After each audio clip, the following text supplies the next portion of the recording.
Greetings, fellow fans.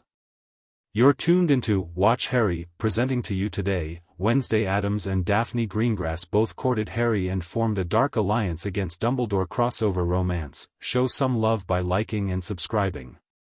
Enjoy the story ahead.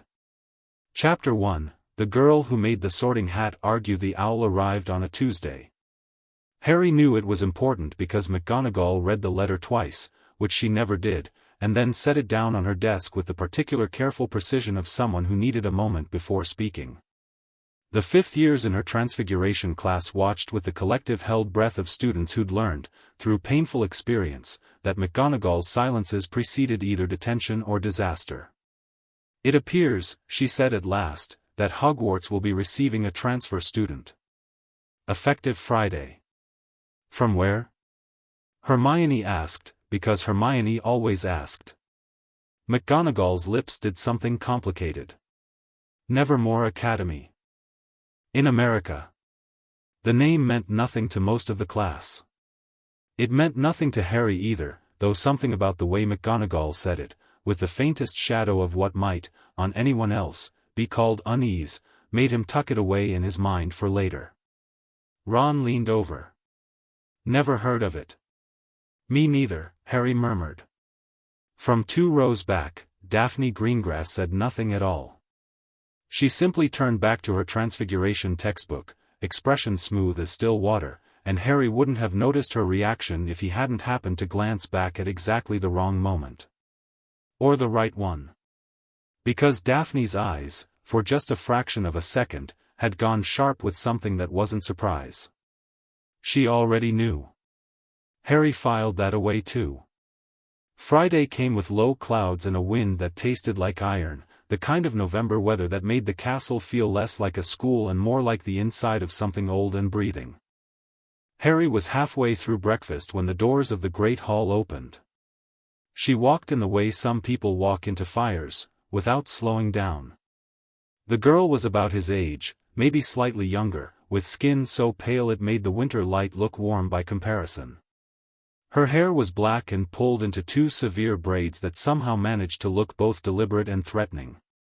She wore Nevermore's uniform. He'd looked it up, Wednesday evening after McGonagall's announcement, because something about the whole thing had needled at him, but she wore it like armor, every button precise, every line intentional. Behind her floated a single battered trunk that appeared to be moving entirely on its own, which was either very impressive spellwork or deeply concerning. She stopped in the middle of the hall. Every table had gone quiet. Gryffindors, Slytherins, Ravenclaws, Hufflepuffs, all of them staring, the way you stare at something you can't quite categorize. The girl looked around at all of them with an expression that could only be described as mild disappointment. Then she looked directly at the staff table. Professor Dumbledore, she said. Her voice was flat and clear, the kind of voice that didn't raise itself for anyone. My name is Wednesday Addams. I've been told there's a sorting ceremony. Dumbledore smiled, warm and unhurried, as though he'd been expecting her for years. Indeed there is, my dear. Welcome to Hogwarts. I'm not your dear, Wednesday said, pleasantly enough, and walked toward the front of the hall. Harry heard Seamus choke on his pumpkin juice. Across the hall, he caught a flicker of movement at the Slytherin table. Daphne, very slightly, had set down her fork. Professor Flitwick hurried forward with the sorting hat, which was already moving on its stool in a way that Harry had never quite seen before. Not the usual subtle shifts and adjustments of a hat preparing to perform. This was more like fidgeting. Wednesday Addams looked at the hat the way you look at something you've already decided about. She sat down on the stool. Flitwick placed the hat on her head. Nothing happened for a very long time. 10 seconds. 20. A full minute passed, and the hat didn't speak, and the hall had gone so quiet Harry could hear the candles guttering in their brackets. McGonagall had her arms folded with increasing tension. Dumbledore had stopped smiling, though his expression remained attentive rather than alarmed, which meant he was alarmed and didn't want anyone to know. Harry leaned forward. Then, startlingly, the hat spoke, but not in its usual declarative boom. It said, in a tone that was distinctly argumentative, "I'm telling you, you would do perfectly well in Ravenclaw, no." Wednesday's voice was muffled slightly by the brim but absolutely audible. The thirst for knowledge is not the same as wanting to belong to a group defined by it. Next. A pause. Hufflepuff values loyalty and, try again. Gryffindor, don't insult either of us. The hall made a sound that was half laugh, half alarm. Harry bit down hard on a grin. He couldn't help it. It was the most entertaining sorting he'd ever witnessed, including the time a first year had started crying before the hat even touched his head. "You are," the hat said, with what sounded remarkably like reluctant admiration, "extraordinarily difficult." "Thank you." It wasn't a compliment. "I know. I'm choosing to receive it as one." Another pause, longer this time. When the hat spoke again, its voice had shifted, less like an object reciting possibilities and more like something that had genuinely arrived somewhere after a long journey. "You have more darkness in you than most adults who've sat on this stool. Real darkness, not performed. You're not afraid of it, which means you understand it, which means you're more dangerous than half the Slytherins I've sorted in 40 years. But there's something else. A beat. You're curious. Not academically, existentially. You want to understand things that can't be measured. You want to find the thing that surprises you." Wednesday said nothing. "You haven't found it yet," the hat said quietly. "Have you?" Still nothing. But something shifted, imperceptibly, in her posture. "Slytherin," the hat announced, and it sounded slightly smug about it. The Slytherin table applauded with the controlled, cool courtesy of people who'd been raised to keep their actual feelings behind glass. Wednesday removed the hat, handed it back to Flitwick without a word, and walked toward the green and silver table with the same unhurried certainty she'd entered the hall with. She sat directly across from Daphne Greengrass. Daphne looked at her. Wednesday looked at Daphne. Some kind of assessment passed between them that Harry couldn't read from across the hall, which bothered him more than he expected. "Blimey," Ron said, a piece of toast frozen halfway to his mouth. "She told the sorting hat to try again." "She argued with an enchanted hat," Neville said, with the tone of someone updating his understanding of what was possible. Hermione looked faintly troubled in the specific way she got when someone did something brilliant that she hadn't anticipated. "She's clearly very intelligent." "She's interesting," Harry said. Both of them looked at him. He shrugged and went back to his eggs, but he was already thinking about the fact that Nevermore Academy was a school for, the phrasing in the article he'd found had been careful, borderline evasive, the differently gifted. A school for people who didn't fit into ordinary magical society. A school that, if you read between the lines, trained abilities that didn't fall neatly into wand and spell categories. And she'd told the sorting hat to try again like she was returning a faulty item. Harry decided he wanted to talk to her. The problem was that she was in Slytherin, which meant every social law of Hogwarts conspired against casual conversation. Not that Harry had ever been particularly good at following Hogwarts social laws. He'd once had a full conversation with a basilisk at 12, which had prepared him, more or less, for most social scenarios. The opportunity came sooner than expected, and from a direction he hadn't anticipated. Defense against the Dark Arts, second period. Professor Umbridge had arranged her classroom the way a fever dream arranges furniture, everything pink, everything cheerful, everything suffused with a particular kind of warmth that made Harry's skin crawl because it was the warmth of someone who had decided on your behalf that you were fine. The OWL level 5th years filed in from both Gryffindor and Slytherin, a combination that never failed to generate a low, persistent friction, like two wrong pole magnets in the same box. Wednesday Addams sat in the third row. She'd already opened her textbook, which Harry noticed was not the ministry-approved text. It was something older, bound in what appeared to be very dark leather, with no title on the spine. She was reading it with the focused attention of someone who'd been waiting to get back to it. Umbridge swept in with a clip of her short heels and the smile of a woman who had never in her life considered that she might be wrong about something. "Good morning, class." Her voice hit the same register as a teaspoon against crystal, sweet and sharp in equal measure. "Good morning, Professor Umbridge," came the chorus, ragged and unenthusiastic.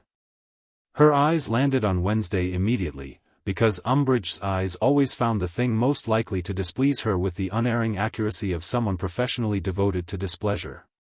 "You must be our new student. Miss Addams, was it?" "Yes," Wednesday said, without looking up from her book. A pause. Umbridge's smile tightened by about 3 degrees. "Eyes front, please." Wednesday looked up then. She looked at Umbridge with eyes that were dark and entirely level, the kind of gaze that had no performance in it whatsoever. "I'm reading ahead. We use the ministry-approved text in this classroom." "I know. I'm reading something more relevant." She turned a page. The room went very still. Harry, seated in the 4th row and slightly to the left, could feel the particular atmospheric pressure of a confrontation developing. He'd felt it many times in this room. Usually it preceded him being assigned detention and Umbridge writing something on the back of his hand. Umbridge set her teacup down with a small decisive click. 10 points from Slytherin for the chapter we're covering today, Wednesday said, still not raising her voice, still not looking up, is on the theory of magical shields. Specifically, the ministry text presents 3 classifications. The actual literature, she held up the dark-bound book briefly, presents 9. 5 of which are specifically relevant to the kind of threat students in this school are likely to face in the current political climate. Dead silence. Then, to Harry's absolute delight, she closed both books, folded her hands on the desk, and looked at Umbridge with the expression of someone who had just been politely waiting for the class to begin. Umbridge's smile had gone from tight to architectural, technically present, structurally stressed. "That is a very interesting claim, Miss Addams. Perhaps you'd like to demonstrate your superior knowledge at the front of the class." "I'd be happy to," Wednesday said, and stood up. She walked to the front of the class with the same unhurried certainty as always, and Harry realized, watching her, that her calm wasn't the calm of someone suppressing nervousness. It was the calm of someone who genuinely didn't experience nervousness the way other people did, or if she did, it had been so thoroughly integrated into her baseline that it was indistinguishable from confidence. She turned to face the class. "There are 9 distinct classifications of magical shielding," she said. "The ministry text covers Protego tot alum, and the concept of elemental resistance wards. These are adequate for low-grade hexes and minor jinxes." She paused. "None of them would stop a killing curse. None of them would deflect the Cruciatus at full intensity. 2 of the 3 wouldn't protect against a practiced Legilimens. And not one of them addresses the class of damage known as soul fracture, which is relevant because the dark wizard currently operating in Britain has used that exact category of magic as recently as 14 months ago." The silence had changed quality. It was no longer Umbridge's silence, managed and controlled. It was the silence of 30 students who had just heard someone say plainly and without drama what everyone in the room had been carefully, exhaustingly forbidden from saying. Harry felt something in his chest unlock, very slightly. Umbridge stepped forward. Her voice had dropped into the lower, softer register that Harry had come to understand as far more dangerous than her bright social tone. "That is a ministry-classified topic, Miss Addams, and spreading unverified rumors about, it's not a rumor," Harry said. He hadn't meant to speak. But the word was already out, hanging in the pink and cheerful air, and Umbridge had turned to face him with those small, cold eyes, and he'd made his choice, so he leaned into it. "Voldemort came back at the end of last year," he said. 14 months ago, roughly. I was there. He performed magic I wasn't equipped to defend against, in a classroom," he gestured around him, "that has spent this whole year making sure we stayed unequipped." Wednesday's right. The classification system in that textbook is useless against a dark wizard. Umbridge's nostrils flared. Detention, Mr. Potter. My office, 7 o'clock, you can give him detention, Wednesday said, and something in her voice had changed, not louder, not sharper, just more present, the way a knife is more present than a letter opener even when both are sitting still on a desk. But the facts don't change because you're uncomfortable with them. Suppressing information in a school during an active threat isn't administration. It's negligence. Umbridge pointed at the door. Out. Both of you. Now. They walked out together. The door closed behind them with a soft click, and Harry stood in the corridor with Wednesday Addams for the first time, and she glanced sideways at him with those dark eyes, and she said, "You held that longer than I expected." Harry blinked. "I'm sorry. Sitting in there. Taking the ministry's nonsense all year." She considered him with her head tilted a few degrees. "You have a significant capacity for patience when you believe it serves a purpose. You just no longer believe it does." He stared at her. "We just met. I've been watching people make decisions based on bad information my whole life," she said. "It leaves a particular kind of tension in the jaw." She turned and walked down the corridor.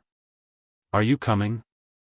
I want to see the restricted section of the library, and you look like someone who knows how to get in." Harry opened his mouth. Closed it. Looked back at the closed classroom door, where he could hear Umbridge's raised voice even through solid oak, and then looked at the retreating figure of Wednesday Addams, who walked like she had already decided where she was going even when she didn't know the building. He went after her. "How do you know about the restricted section?" he asked, falling into step beside her. "Every library has one," she said. "It's where they put the things they want you to need a reason to access. Which means it's where the useful things are. Madame Pants will lose her mind."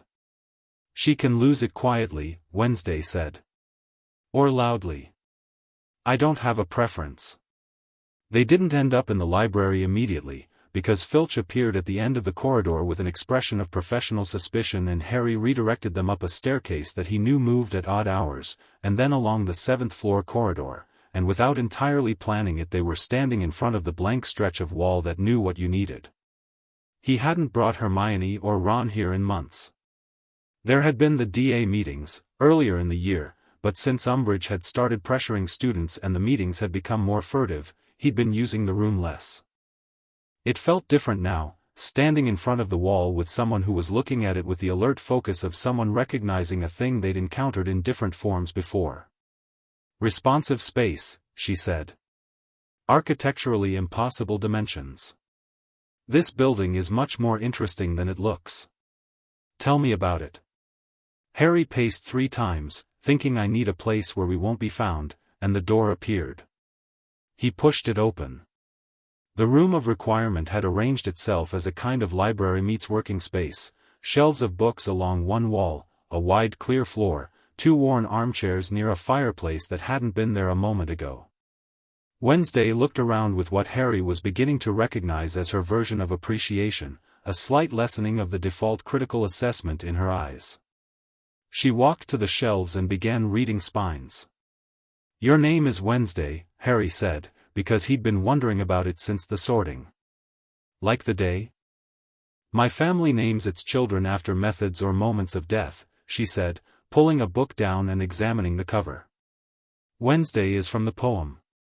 Monday's child is fair of face, Wednesday's child is full of woe." She looked up at him. "My family considered that the most desirable trait. That's normal for us." She went back to the shelf. "Your name is associated with a king who pulled a sword from a stone and united a nation before being betrayed by the people he trusted most." She paused. "There may be a theme." Harry sat in one of the armchairs. The fire snapped. "You know about Arthurian legend." "I know about most things. Nevermore has an excellent library, and I've had a great deal of time to read, particularly during detentions, of which I've served many." She brought a stack of books to the other armchair and sat, crossing her ankles neatly. Your school is attempting to keep its students ignorant of an active threat while politically maneuvering to discredit a 14-year-old boy who witnessed a resurrection. I find that remarkable, and not in a positive way. Most people, Harry said slowly, when they first talk to me, want to either help me or warn me. Or they want to tell me about how their cousin's friend's uncle saw me once in Diagon Alley. I'm not most people, Wednesday said, opening the first book. No, Harry agreed. What do you want? She looked up at him. It was a long look, the kind that felt like being read rather than seen, and Harry was not a person who intimidated easily. He'd faced Voldemort, a basilisk, a dragon, and Umbridge, in roughly ascending order of unpleasantness, but Wednesday Addams's stare had a quality he couldn't categorize. It wasn't threatening. It wasn't warm. It was simply complete, like a measurement. I'm not sure yet, she said. Which is unusual. She went back to her book. I'll let you know. He believed her. He was also, weirdly, completely fine with that. They spent the next hour in the room of requirement, which Harry hadn't done in a long time, just reading, just sitting, without the looming agenda of the DA or the dragging weight of Umbridge's latest decree. Wednesday asked sharp, specific questions about certain spells as she encountered them, and they were never the beginner's questions, never how does this work but always why does it work this way and not another, and Harry found himself explaining things he hadn't known he knew, drawing on 6 years of survival education that no textbook had ever bothered to organize. She was genuinely brilliant. Not in the way Hermione was brilliant. Hermione's intelligence was vast and structured and always moving toward a demonstrable conclusion. Wednesday's was more lateral, more instinctive, the kind of mind that arrived at the right answer by a route no one else would have taken and could only describe the route in retrospect. At one point she set down a book on advanced warding theory and said, without preamble, Dumbledore knew you'd be in danger before you arrived at this school. Harry looked up. What? The Sorting Hat's song last year referenced internal unity as protection against outside forces, she said. The specific language was prepared. The letter structure of your acceptance, cross-referenced with the correspondence between Hogwarts and your previous guardians, shows intervention at the institutional level before your arrival. Someone arranged for you to be here. Not because this was the best place for you, but because this is where they needed you to be. Harry stared at her. I asked the hat some questions while it was on my head, she said calmly. It was reluctant, but it talks when pushed. It's been sorting students against an external pressure for 20 years. Not guidance, management. She picked up her book again. I thought you should know. The fire crackled. How do you just, Harry stopped. Started again. You've been here for 4 hours. Observation doesn't require time, Wednesday said. It requires attention. Most people don't pay it. He sat with that for a moment, turning it over.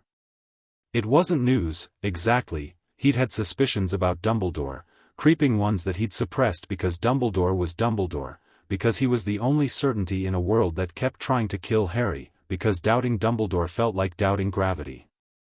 But having it stated flatly, without drama, without accusation, just as a plain fact by someone who'd been in the building for half a day, you should eat, Wednesday said.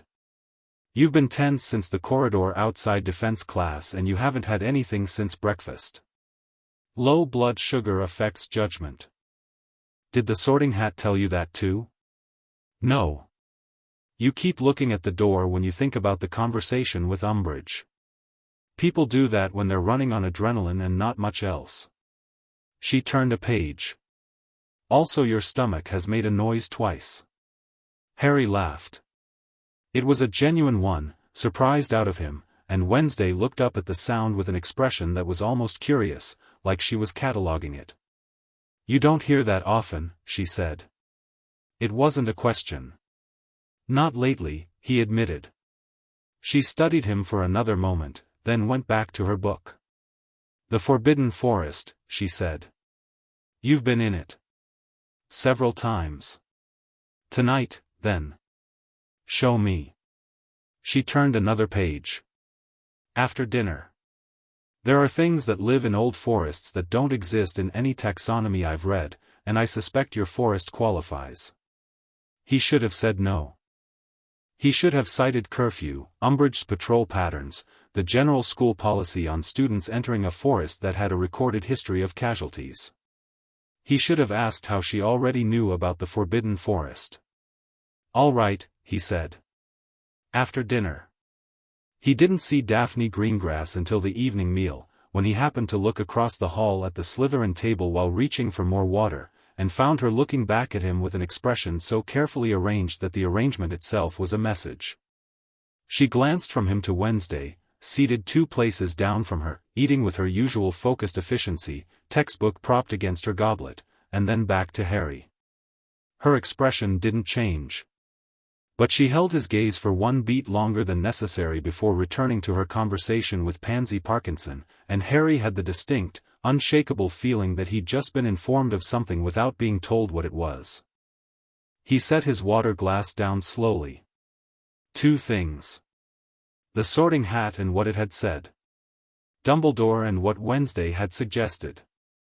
And now Daphne Greengrass watching the dynamic between Harry and the new Slytherin transfer with the considered attention of someone making a calculation. He looked at Ron, who was arguing with Seamus about the relative merits of Chudley Cannon's defensive formations, and felt a sudden, vivid awareness of the gap between what Ron knew about Harry's life and what was actually happening in it. He wasn't angry at Ron. Ron was his best friend and he loved him like a brother. He just also, right now, needed dinner to be over. The forest at night was something different from the forest in daylight. Harry had been in both, and even after everything, the centaurs, the acromantulas, the year he'd followed Ron and ended up face to face with Aragog's extended family, the night forest still had a quality of genuine wildness to it that the school grounds never achieved. Like a held breath released. Wednesday walked into it like she'd always lived there. He'd expected her to be cautious, or at least alert.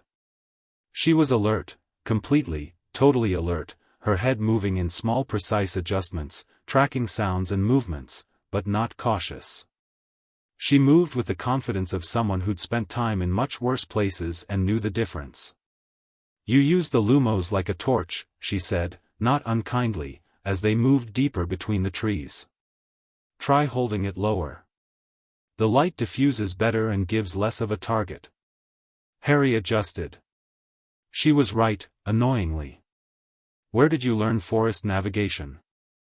My brother and I used to conduct experiments in the woods behind our house, she said. And there were certain teachers at Nevermore who believed practical application in natural environments was the only honest education. She paused at the base of a very old oak, pressing one hand against the bark. This tree is alive in ways that most trees aren't. The whole forest is, Harry said. There's something under it. Centaurs know it. The Thestrals know it too. And there's something in the deep part, no one goes there, not even Hagrid. Wednesday looked toward the dark interior with an expression of profound interest. The part no one goes to is always the most interesting part. That's exactly how people die in horror stories, Harry said. I know, she said, with the tone of someone who considered that a compliment to the horror stories. What are Thestrals? He explained. She listened without interrupting, which was a quality he'd come to value highly after years of Hermione, not because Hermione's interruptions weren't useful, but because there was something particular about being listened to with full, uncritical attention. When he finished, she said, You can see them. Yes. Because you watched someone die. Yes. She was quiet for a moment. Not uncomfortable quiet, just processing quiet. Then, I can see them too. He looked at her. My family, she said, by way of explanation, and her voice hadn't changed its register but something in it had shifted, a faint compression, like a breath held for just a fraction too long. Death is not unusual, in my world. But the first time you watch it, you watch it. I'm sorry, he said. Don't be, she said, but it was immediate enough that he filed it away as something to revisit later, when they knew each other well enough to revisit things. Where are they? The Thestrals. He led her to the clearing where the herd grazed at night, pale skeleton creatures that moved through the moonlit grass with an eerie, bony grace. Wednesday stopped at the tree line and watched them for a long time. Then she walked forward, alone, and held out her hand to the nearest one. The Thestral looked at her. She looked at it. The same kind of exchange as with Daphne at the sorting table, a mutual assessment, unhurried and complete. Then the Thestral lowered its head and pressed its nose into her palm, and Wednesday's expression did something so small and brief that Harry almost missed it entirely. He caught it, though. For just a second, she looked like someone who had found something she hadn't been looking for. They stayed in the forest for 2 hours. Harry showed her the centaur territory boundary, marked with signs no human had made, and the old spring that never froze, and the particular stand of trees near the eastern edge where the magic felt oldest, where the air had a density to it that pressed pleasantly against the inside of your skull. Wednesday touched things carefully and with great attention, and she asked questions that Harry couldn't answer, and she answered questions of his with a directness that he found both refreshing and occasionally alarming. "You're Dumbledore," she said, as they made their way back toward the castle, the windows high above them golden in the dark. "How long have you suspected him?" Harry breathed out. It misted in the cold air. "I think I've always felt it. Like there's a version of the story where I'm the subject and a version where I'm the object, and everyone I trust is very careful to show me only the first version." "But you know," she said. "I think I know," he said. "I don't have proof." "Proof is a different problem than knowing," she said. "You can have one without the other for a long time. The question is what you do when the gap between them closes." "What would you do?" he asked. She considered this seriously. "I wouldn't wait for the gap to close on its own," she said. "I'd close it myself." She looked up at the castle, taking it in from the outside, all towers and lit windows and the deep particular weight of a building that had been accumulating history for centuries. "This is a very powerful place," she said. "Someone has spent a great deal of time making sure the people inside it don't know how to use that power." "Welcome to Hogwarts," Harry said. She looked at him sideways. "I think I'm going to find it considerably more interesting than I expected," she said. The walk back to the castle entrance, the climb through the corridors, the moment at the stairs where their paths diverged, Gryffindor Tower, Slytherin dungeons, all of it had the quality of something that had shifted while you weren't paying attention, the way a room looks different after you've moved one piece of furniture. At the parting of ways, Wednesday stopped and said, without turning back, "The Greengrass girl." Harry blinked. "Daphne?" "She watches you," Wednesday said. "Not the way people watch something they want. The way people watch something they're deciding about." A brief pause. "She's quite clever. She's been watching you since before tonight, and she's been watching me since I sat down at the table." She finally turned, just slightly. "I thought you should know that too." "You said that before," Harry said. "About something Dumbledore related. I say it when it's true." She turned back toward the dungeons. "Good night, Harry." He stood in the corridor and watched her go, and thought about sorting hats that argued, and Thestrals that stepped forward for strangers, and the look on Daphne Greengrass's face across a dinner table, and the particular way a door closes when a very old pattern is beginning to break. Then he climbed to Gryffindor Tower, where Ron had already fallen asleep, and lay awake in the dark for a long time, thinking about gaps and proof and whether he'd already started, tonight, the thing he couldn't take back. He decided, somewhere in the dark 4th hour of the night, that he had.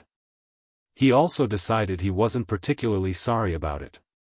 Outside, the castle settled around the thought the way old buildings do around new things, slowly, adjusting stone by stone, making room. Chapter 2, Experiments in Magic and Mayhem. The detention notice arrived at breakfast. Not Harry's, He'd been expecting his since Umbridge pointed at the door yesterday morning with the focused energy of a woman who had found her purpose in life, and its name was paperwork.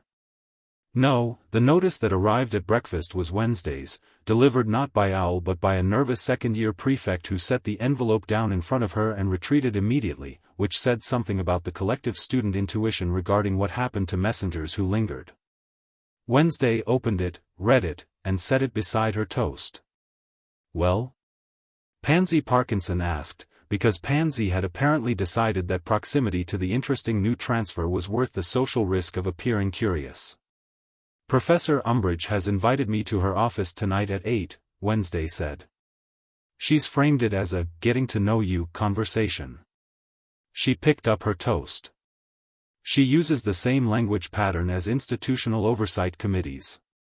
Friendly framing around coercive intent. Pansy blinked. What are you going to do? Go, Wednesday said. Obviously. She looked across the hall. Harry was already looking her way. She gave him a nod of 2 millimeters, which he somehow read accurately, because he gave a very small nod back. Daphne Greengrass, seated across from Wednesday again, it had become, without discussion, her seat, watched this exchange with the focused non-expression of someone who had become very good at not showing what they were thinking. She ate her breakfast with deliberate calm and said nothing. But when Wednesday set down her toast and opened the small dark book she carried everywhere, Daphne said, without particular inflection, Nevermore Academy's theoretical magic framework uses a different foundational language than British wand-based tradition. Wednesday looked up. The school was founded by a practitioner who rejected Ollivander's dimensional theory of wand core resonance, Daphne continued, still eating, still not looking up. Which means your spellwork foundation is structurally different from everyone else in this building. Which is why Umbridge looked alarmed yesterday during your demonstration. Not just because you contradicted her, but because the way your magic moved didn't match anything in her reference system. Silence at their section of the table. Wednesday regarded Daphne for a long moment. You've read Ollivander's dimensional theory, Wednesday said. I've read most things in the Hogwarts library. Daphne finally looked up. Her eyes were a very clear gray-green, the color of sea glass, and they had the same quality as Wednesday's, not warm, not cold, just completely present. And several things not in it. The restricted section? My family has its own library, Daphne said. More comprehensive. Your family is Greengrass, Wednesday said. It wasn't a question.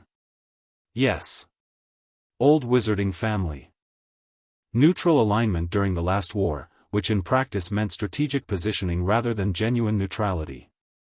Significant political and social capital that you've been careful not to spend. Wednesday tilted her head. Why are you talking to me? Daphne's expression shifted by the smallest fraction, something that on a less composed face would have been a smile. I'm curious about you, she said simply. That doesn't happen often. Likewise, Wednesday said.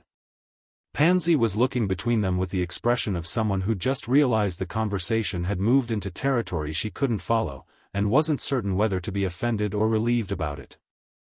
Daphne returned to her breakfast. Wednesday returned to her book. But the air between them had changed texture, like a page that had been turned. Across the hall, Harry had watched this entire exchange from the Gryffindor table and was now staring into his porridge with the particular contemplative focus of someone doing mental arithmetic that kept coming out to unexpected numbers. You're doing it again, Ron said. Doing what? The thing where you look like you're playing wizard chess against yourself. Ron leaned over. Is this about the Addams girl? Partly. She told the Sorting Hat to try again, mate. That's either brilliant or insane. Both, probably, Harry said. That's not a bad combination. Ron looked at him sideways. You like her? I find her interesting. That's what I said. It's not the same, Harry stopped.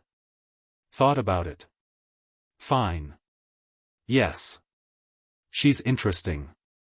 She also told me something last night that I haven't been able to stop thinking about. He told Ron. Not all of it, not the Forbidden Forest, not the full conversation, but the substance of what Wednesday had said about Dumbledore, about the Sorting Hat, about institutional management.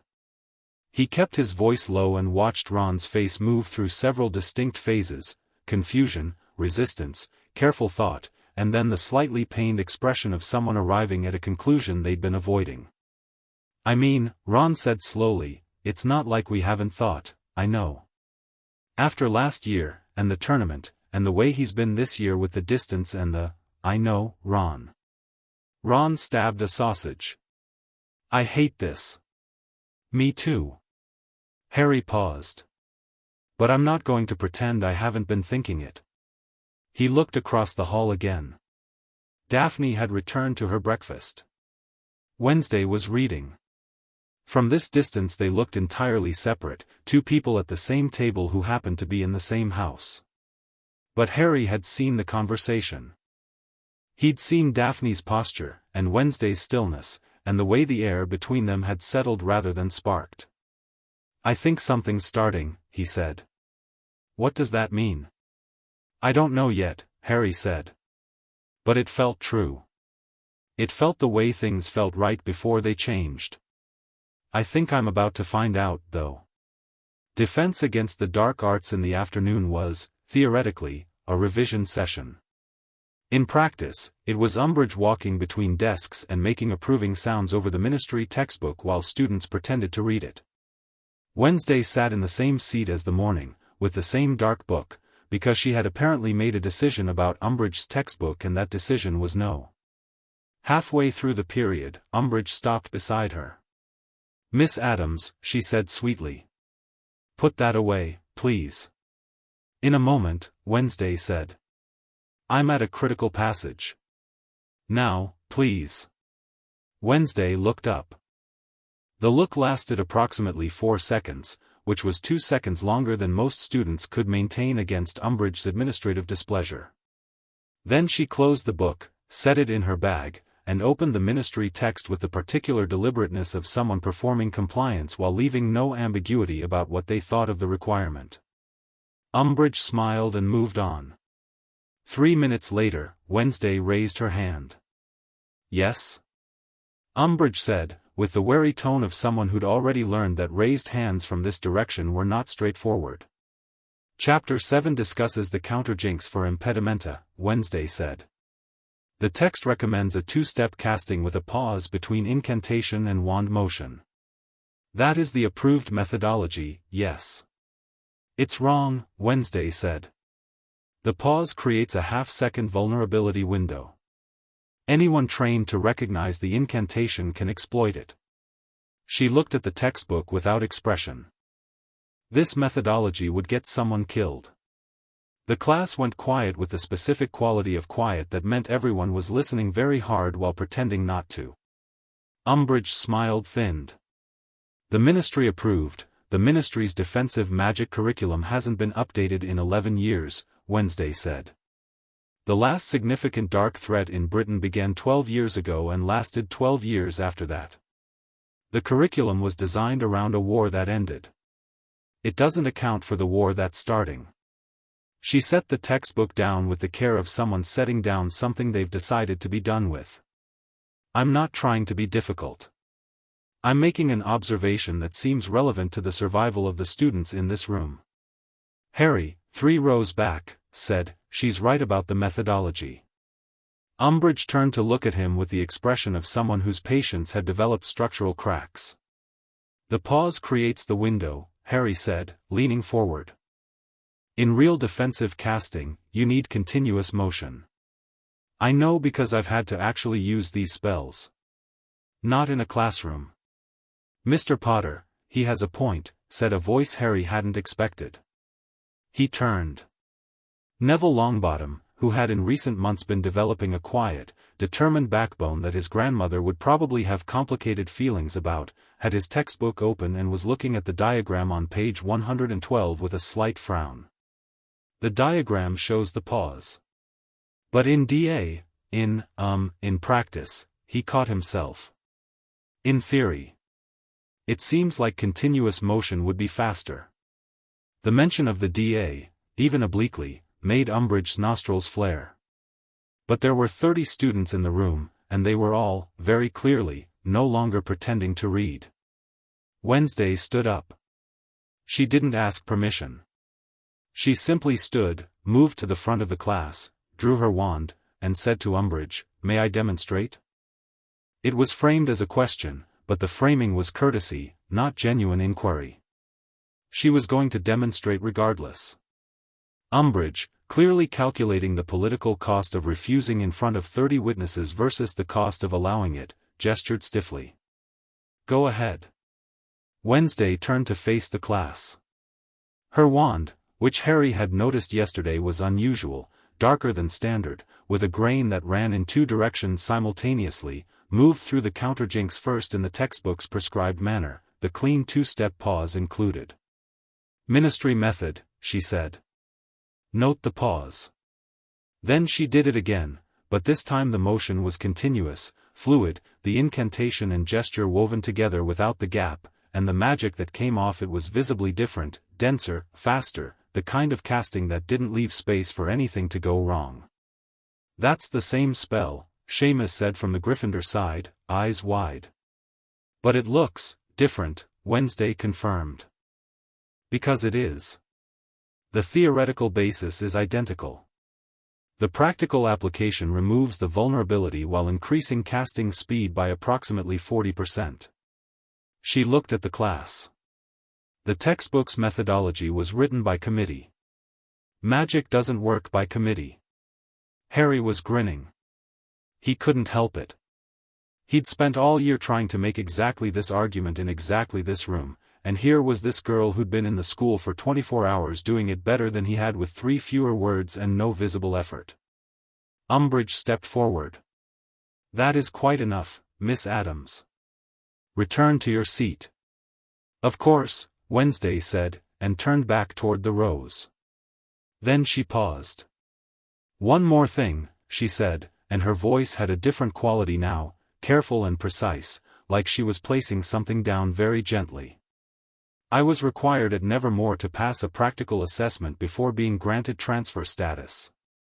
Part of that assessment included a review of Hogwarts' current academic practices." She looked at Umbridge with eyes that were entirely without malice, which somehow made the words worse. The assessment concluded that the defense curriculum here constituted educational negligence. The specific phrase used was institutional liability. She paused. "I thought you should know that there are people outside this school watching what's being taught in this room." The silence that followed was of a qualitatively different order from anything that had come before. Umbridge had gone very still. Wednesday returned to her seat. Harry caught her eye as she passed. She didn't wink, didn't smile, didn't acknowledge the contact. But as she settled back into her chair, she reopened her dark book with the air of someone who had performed a necessary maintenance task and was ready to move on. He mouthed, "Is that true?" She held his gaze for exactly a moment and didn't answer, which was, he realized, an answer. He turned back to his textbook with the feeling of someone who had just understood that this girl played several layers deeper than she showed, and the layer she showed was already 3 layers deeper than most people. The afternoon's remaining double period of potions was its own particular brand of misery, because Snape's dungeon in November had the ambient warmth of a moral failing, and Harry had been paired with Neville for a strengthening solution that required precise timing and a steady hand, and Neville, bless him, was having one of those days where his hands remembered being terrified. "It's okay," Harry said, for the 3rd time, as Neville measured out powdered knotgrass with the focused despair of someone navigating a minefield. "You've made this before." "Not with Snape standing behind me," Neville muttered. "He's not standing behind you. He will be. He can sense when I'm doing well, and he arrives exactly in time to make me ruin it." This was, Harry had to concede, empirically supported by 4 years of observation. He was stewing the ginger root and keeping half an eye on the Slytherin side of the room, where Wednesday had been paired with Blaise Zabini. Zabini, who was as cool and unreachable as Daphne but in a different register, less calculated, more genuinely indifferent, had looked at his new partner with mild interest and then set about his own work with the professionalism of someone who had decided to simply not engage with whatever was about to happen. What happened was that Wednesday made the strengthening solution perfectly. Not competently. Perfectly. Snape, who had been moving through the room with his customary predatory patience, stopped at her bench, looked at her cauldron, and said nothing for a long enough moment that Zabini glanced up with the faintly impressed expression of someone who hadn't expected to be impressed. "Nevermore Academy," Snape said finally, in the tone of someone reading a file. "Yes, sir," Wednesday said, adjusting the flame beneath her cauldron. "Their potion work tradition is alchemical rather than pharmaceutical." He examined the solution again. "The color indicates you've used the alchemical reduction method rather than the standard British infusion."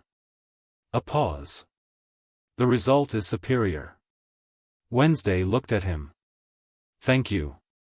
"It wasn't a compliment," Snape said, in the exact words the Sorting Hat had used, and Harry muffled a sound against his wrist. "The alchemical method takes twice as long in real practice. In a field situation, it's impractical." "You're right," Wednesday said. "I'll adapt the method." Snape looked at her for another moment, and Harry, watching from across the room, had the distinct impression of two people in the early stages of mutual recognition, not warmth, not friendship, but the particular respect of two fundamentally solitary natures encountering each other and concluding, "This is a different kind of solitary from the common kind." "See that you do," Snape said, and moved on. Across the bench, Zabini murmured, "That's the most words he said to a student without taking points in 3 years." "He's interesting," Wednesday said. "He carries information he's not allowed to share. You can see it in how he phrases things." Zabini stared at her. "You've been here 2 days." "I know." She measured out the next ingredient. "This school is very legible once you know what to read." Daphne, 3 benches down from Wednesday, had heard all of this.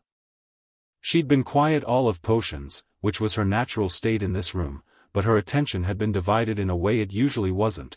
She was producing her own perfect strengthening solution on autopilot while the larger part of her focus was doing something else. She was thinking about Wednesday Addams. Specifically, she was thinking about the conversation at breakfast, and the demonstration in defense, and the way the transfer student had looked at Snape just now, the same way she'd looked at Daphne that morning, the same clear-eyed, totally without pretense regard that said, "I see you for what you are and I've decided that's worth noting." She was thinking about the fact that she'd arrived at school this year with a plan, a careful, long-considered Slytherin plan that involved Harry Potter, political positioning, and the careful exploitation of a war that was coming whether anyone admitted it or not, and that plan had been built around specific assumptions about the available variables. Wednesday Addams had not been in the plan. Daphne considered variables. She also considered that the most interesting moves in any game were the unplanned ones. She decided, stirring her potion, that she was going to take her time with this. Dinner came and went. Harry ate quickly, told Ron he had something to deal with, ignored Ron's pointed silence, and arrived outside Umbridge's office at 5 minutes to 7 to find Wednesday already there. She was standing in the corridor with her arms at her sides and the expression of someone who had prepared themselves the way you prepare for an unpleasant but necessary procedure. "You're early," Harry said. "I'm precise." She glanced at him. "You didn't have to come." "You went to the forest with me last night," he said. Seemed fair. She considered this. "The logic is sentimental but structurally sound," she said, and knocked on the door. Umbridge's office was its own category of psychological discomfort. Harry had been here enough times to have developed a deep, specific loathing for the color pink that he expected would follow him into adulthood and color his opinions on roses, flamingos, and sunsets permanently. The decorative plates with their moving kittens, the pink frills, the tea service always at the ready, it was designed, he understood now, to be disarming. To make you feel like you'd wandered into something domestic and harmless and ordinary. Wednesday looked around the office with an expression of pure, fascinated revulsion. Sit down, both of you, Umbridge said, from behind her desk, with the smile of someone who'd been waiting. They sat. Now, Umbridge said, clasping her hands together. Miss Addams. This is simply an opportunity to get to know our newest student a little better. Hogwarts takes great care of its students, and I want to make sure you're settling in comfortably. I'm settling in fine, Wednesday said. Wonderful. And are you finding the curriculum comparable to Nevermore's? No, Wednesday said. Umbridge's smile tightened. No? Nevermore's curriculum is more comprehensive in several areas and significantly less politicized. Wednesday folded her hands in her lap. But the building itself is remarkable. The ambient magic here is older and denser than anything I've encountered, including the standing stones near our campus. Whoever built this school understood something about the relationship between magical intent and architectural form that modern builders have lost. She looked at Umbridge. That's an observation, not a criticism. Umbridge, who had clearly not been expecting a nuanced assessment of Hogwarts' architectural magical theory, recalibrated visibly. Yes, well. The important thing is that you adhere to the current academic standards while you're here. I understand that's important to you, Wednesday said. It's important to everyone, Umbridge said, firmly. Is it? Wednesday tilted her head. Harry has been at this school for 5 years and his understanding of defensive magic is considerably more sophisticated than what your curriculum covers. That implies the curriculum isn't actually producing the learning outcomes it claims. She paused. Which is fine, if the outcomes aren't the real goal. But that raises a different question about what the real goal is. The temperature in the room didn't physically drop. But something shifted. Umbridge set her teacup down very carefully. That is a very concerning thing to say, Miss Addams. Is it? I find it concerning when educational institutions prioritize compliance over competence, Wednesday said. I've been in schools like that before. They tend to produce students who are very good at following rules and very bad at surviving things that don't follow rules. Harry kept his face still, because Wednesday was walking a very precise line and he wasn't going to mess with her footing. He'd come here because he was worried about what Umbridge might try, the quick quotes quill, some kind of compulsion charm, something nasty slipped into the tea. He'd been paying attention to the tea. Neither of them had touched it. I think, Umbridge said, her voice at its lowest and softest and therefore most dangerous, that you and I may need to develop a clearer understanding of how things work at Hogwarts. I think so too, Wednesday said pleasantly. I'll start. I'm a transfer student from an accredited international institution with a different legal framework than the British Ministry. Any disciplinary action taken against me that isn't covered under the International Transfer Protocol Nevermore filed upon my enrollment would constitute a jurisdictional violation. She paused. My parents are aware of this protocol. They're also lawyers. Among other things. A silence fell over the room with the weight of something structural. Umbridge stared at Wednesday. Wednesday looked back at her with the polite, patient expression of someone who has made their point and is willing to wait. That will be all, Umbridge said at last, her voice still smooth but with a new careful quality in it, the quality of someone who has just learned that the terrain is different from the map. Both of you. Good night. They walked out together. The door closed behind them. Harry waited until they were around the corner and halfway down the corridor before he exhaled. International Transfer Protocol, he said. Yes. Is that real? It's a legal framework that exists, Wednesday said. Whether Nevermore filed one is a separate question. He looked at her. Did they? She looked straight ahead. My parents are, in fact, lawyers, she said. Among other things. The faintest pause.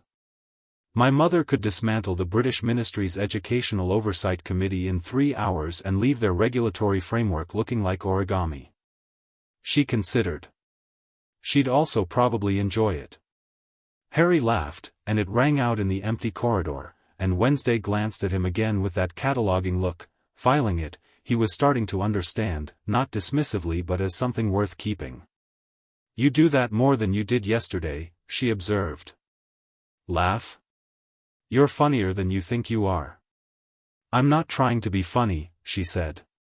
"I know. That's why it's funny." He glanced sideways at her. "You were brilliant in there. And in defense. And you made a perfect strengthening solution, apparently. The alchemical method is what I learned. Adapting to field conditions is just practical." She paused. "You're very easy to be honest around." The observation came out with the same flatness as everything she said, but it landed differently than her tactical observations did. Harry felt it like a small, warm collision.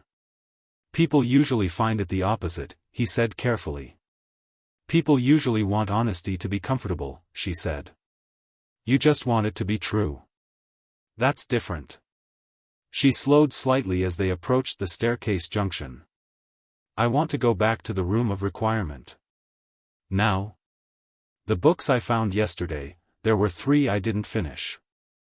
There's a section on ambient ward reading I want to cross-reference with what I felt in the forest." She glanced at him. "You don't have to come." "I'll come," he said. They were halfway up the second staircase when Harry heard footsteps below them, measured, unhurried footsteps that didn't belong to any of the student patterns he'd memorized over 5 years. He looked down. Daphne Greengrass was climbing the stairs 2 flights below them, alone, carrying a single book against her hip with the casual confidence of someone who had every reason to be exactly where they were. She looked up and met Harry's eyes, and there it was again, that assessment, that careful, deliberate regard that said, "I see you and I'm deciding what to do about it." Then she looked at Wednesday. Wednesday had stopped on the step beside Harry and was looking down at Daphne with the same exact quality of regard bouncing straight back at her. 3 people on a staircase, and for a moment the only sound was the castle settling around them. Then Daphne said, quietly, from 2 flights below, "The room of requirement responds better after midnight." Wednesday said, "How do you know where we're going?" "I don't," Daphne said. "I know where I'm going. I've used it before." A pause. "I thought you might be as well, given that it's the most private place in the building and you've been here 2 days and already look like someone with things to do privately." Wednesday tilted her head. "Did you follow us?" "I was going in this direction anyway," Daphne said, with perfect composure. "But yes, also a little." Harry looked at Wednesday. Wednesday looked at Harry. Some kind of silent conference passed between them, not words, just a mutual taking of stock, and then they both looked back at Daphne. "Then come," Wednesday said, and turned and continued up the stairs. Daphne climbed up to their level, and Harry fell into step on her other side, and for a moment, just one, he was acutely aware of the specific geometric strangeness of the situation. Him in the middle of 2 very different, very formidable girls who had both independently decided to be somewhere interesting tonight, and had both independently ended up here. "You told Umbridge about the jurisdictional violation," Daphne said to Wednesday. "Yes. It's partially real," Daphne said. "Nevermore is covered under the 1987 International Magical Exchange Agreement, but the protective clauses require the receiving institution to initiate challenge first. If Umbridge wanted to, she could technically claim jurisdiction and force a ministry ruling." She paused. "It would take 3 to 5 weeks, though. During which you'd be insulated." Wednesday looked at her. "You know the International Magical Exchange Agreement." "My father is in international magical trade," Daphne said. "Legal frameworks are dinner conversation." She looked straight ahead. "You bought yourself a month. That's enough time." "Enough time for what?" Harry asked. Daphne glanced at him. Her expression was a version of cool, but not Slytherin performance cool, actual cool, the temperature of someone who's made a decision and isn't anxious about it. "To figure out what you're actually going to do about this school," she said, "instead of just surviving it."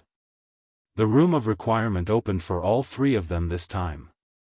It reconfigured as they entered, the two armchairs from before, plus a third, arranged in a triangle around the fireplace, which burned brighter now, the shelves expanding to line two walls instead of one. Daphne walked to the shelves without hesitation, trailing her fingers along the spines with the familiarity of someone comfortable in libraries. Harry watched her. He'd shared a school with Daphne Greengrass for 5 years, and he was realizing now, with the slightly disorienting quality of an obvious thing suddenly obvious, that he'd never actually talked to her. She'd been a backdrop. A Slytherin. One of Draco's peripheral crowd, though never quite part of it, always slightly separate, always slightly further back than the noise. She wasn't that. She was very much not that. "You've been in this room before," Wednesday said, settling into one of the armchairs and opening her book. "Several times," Daphne said, pulling a volume off the shelf and checking the spine. "It appeared to me for the first time in 3rd year. I was looking for somewhere to think without being watched." She turned to look at Wednesday with calm directness. "I imagine that resonated with you." "Yes," Wednesday said simply. "I've read most of what's in here," Daphne said. "But it puts different books on the shelves depending on who asks." She glanced at Harry. "The first time you came, what did it give you?" Harry thought back to his first visit, before the DA. "A practice space," he said. "And a copy of Advanced Defensive Magic, Volume 2 that doesn't exist anywhere else in the library." Daphne nodded. "The room gives you what you need, not what you want." She settled into the third armchair, tucking her feet up with a self-contained ease that Harry hadn't expected, and opened her book. "I came here tonight because I've been thinking about what Addams said in defense." Wednesday said. Daphne looked up. "My name," Wednesday said. "Not Addams." A pause. Something passed between them that Harry couldn't quite translate, except that it seemed like a thing being agreed to. "Wednesday," Daphne said. "What you said about the curriculum. About the gap between what's being taught and what's actually needed." She set her book open on her knees. "I've been thinking about that since 1st year." "Most people think it and do nothing," Wednesday said. "I've been doing something," Daphne said. Quietly. Alone. She looked at Harry. "You had a study group this year." "The DA," Harry said, carefully. "Which Umbridge dismantled." Daphne held his gaze. "I wasn't in it. I wasn't asked, and if I had been I wouldn't have joined. Not because I disagreed with the purpose, but because it was organized like a club and clubs leave paper trails and Umbridge was going to find it." She paused. "I was right." Harry felt the complicated truth of that settle. She was right. The DA had been found because someone, Marietta Edgecombe, had given them up, and because the meetings had been regular enough, documented enough, that it had left exactly the kind of footprint that predictable structures leave. "What have you been doing, quietly, alone?" Wednesday asked. Daphne looked at her for a moment.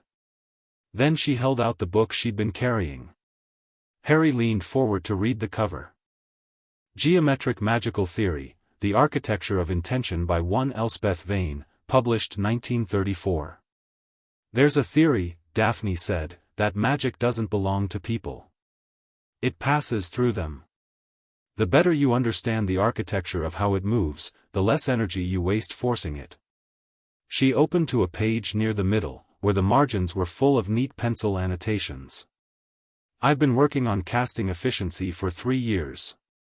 Not for the grades. For what comes after." Harry took the book from her, looked at the annotations. They were precise, cross-referential, the kind of note someone writes when they're genuinely trying to understand something rather than reproduce it for an exam. "What comes after?" he asked. Daphne looked at him levelly. "You know what comes after, Harry." It was the first time she'd used his name. He noticed. "The war," he said. "Yes." She leaned back. "My family will be pressured to choose a side." We've stayed neutral twice. The third time someone will force the issue. A pause. I prefer to be the one making the choice, not the one being cornered into it. Which side? Harry asked. Daphne looked at him for a long moment. Then she said, with the kind of simplicity that comes from having thought something through completely, the one where I get to choose. The fire crackled. Wednesday had been reading through all of this with her characteristic focused attention, but Harry could see her tracking the conversation peripherally, the slight angle of her head, the occasional stillness that meant she was listening more than reading. "You're Dumbledore," Daphne said, and Harry noticed she'd used Wednesday's phrase, "You're Dumbledore, not the headmaster, not Dumbledore." Has been positioning students and families for 2 decades. My father noticed. He said nothing because saying something requires choosing a position, but he's kept records. She met Harry's eyes. He noticed the specific pattern around you. The isolation. The managed information. The way your name keeps appearing at the center of events that should statistically never have involved a student. Harry's chest did something tight and complicated. Your father told you this? Not directly. He keeps files. A small pause. I read them. Wednesday set down her book. What kind of files? Daphne looked at her. The kind that document how a very intelligent old man has been managing the political and personal landscape of British wizarding society for 30 years while allowing everyone to believe it managed itself. She picked her own book back up. I started paying attention after the Tri-Wizard tournament. The sequence of events, the way they tracked against Dumbledore's known movements and decisions. It's a pattern. She looked at Harry. You're not a student to him. You're a variable in a very long equation. The three of them sat in the firelight with that in the room between them, and it had the quality of something that had been said finally, out loud, by someone who'd had it waiting for a long time. Harry thought about Wednesday's voice yesterday in this same room. Someone arranged for you to be here. Not because this was the best place for you, but because this is where they needed you to be. 2 people. Different approaches, different information, same conclusion. He looked at the fire. All right, he said. They looked at him.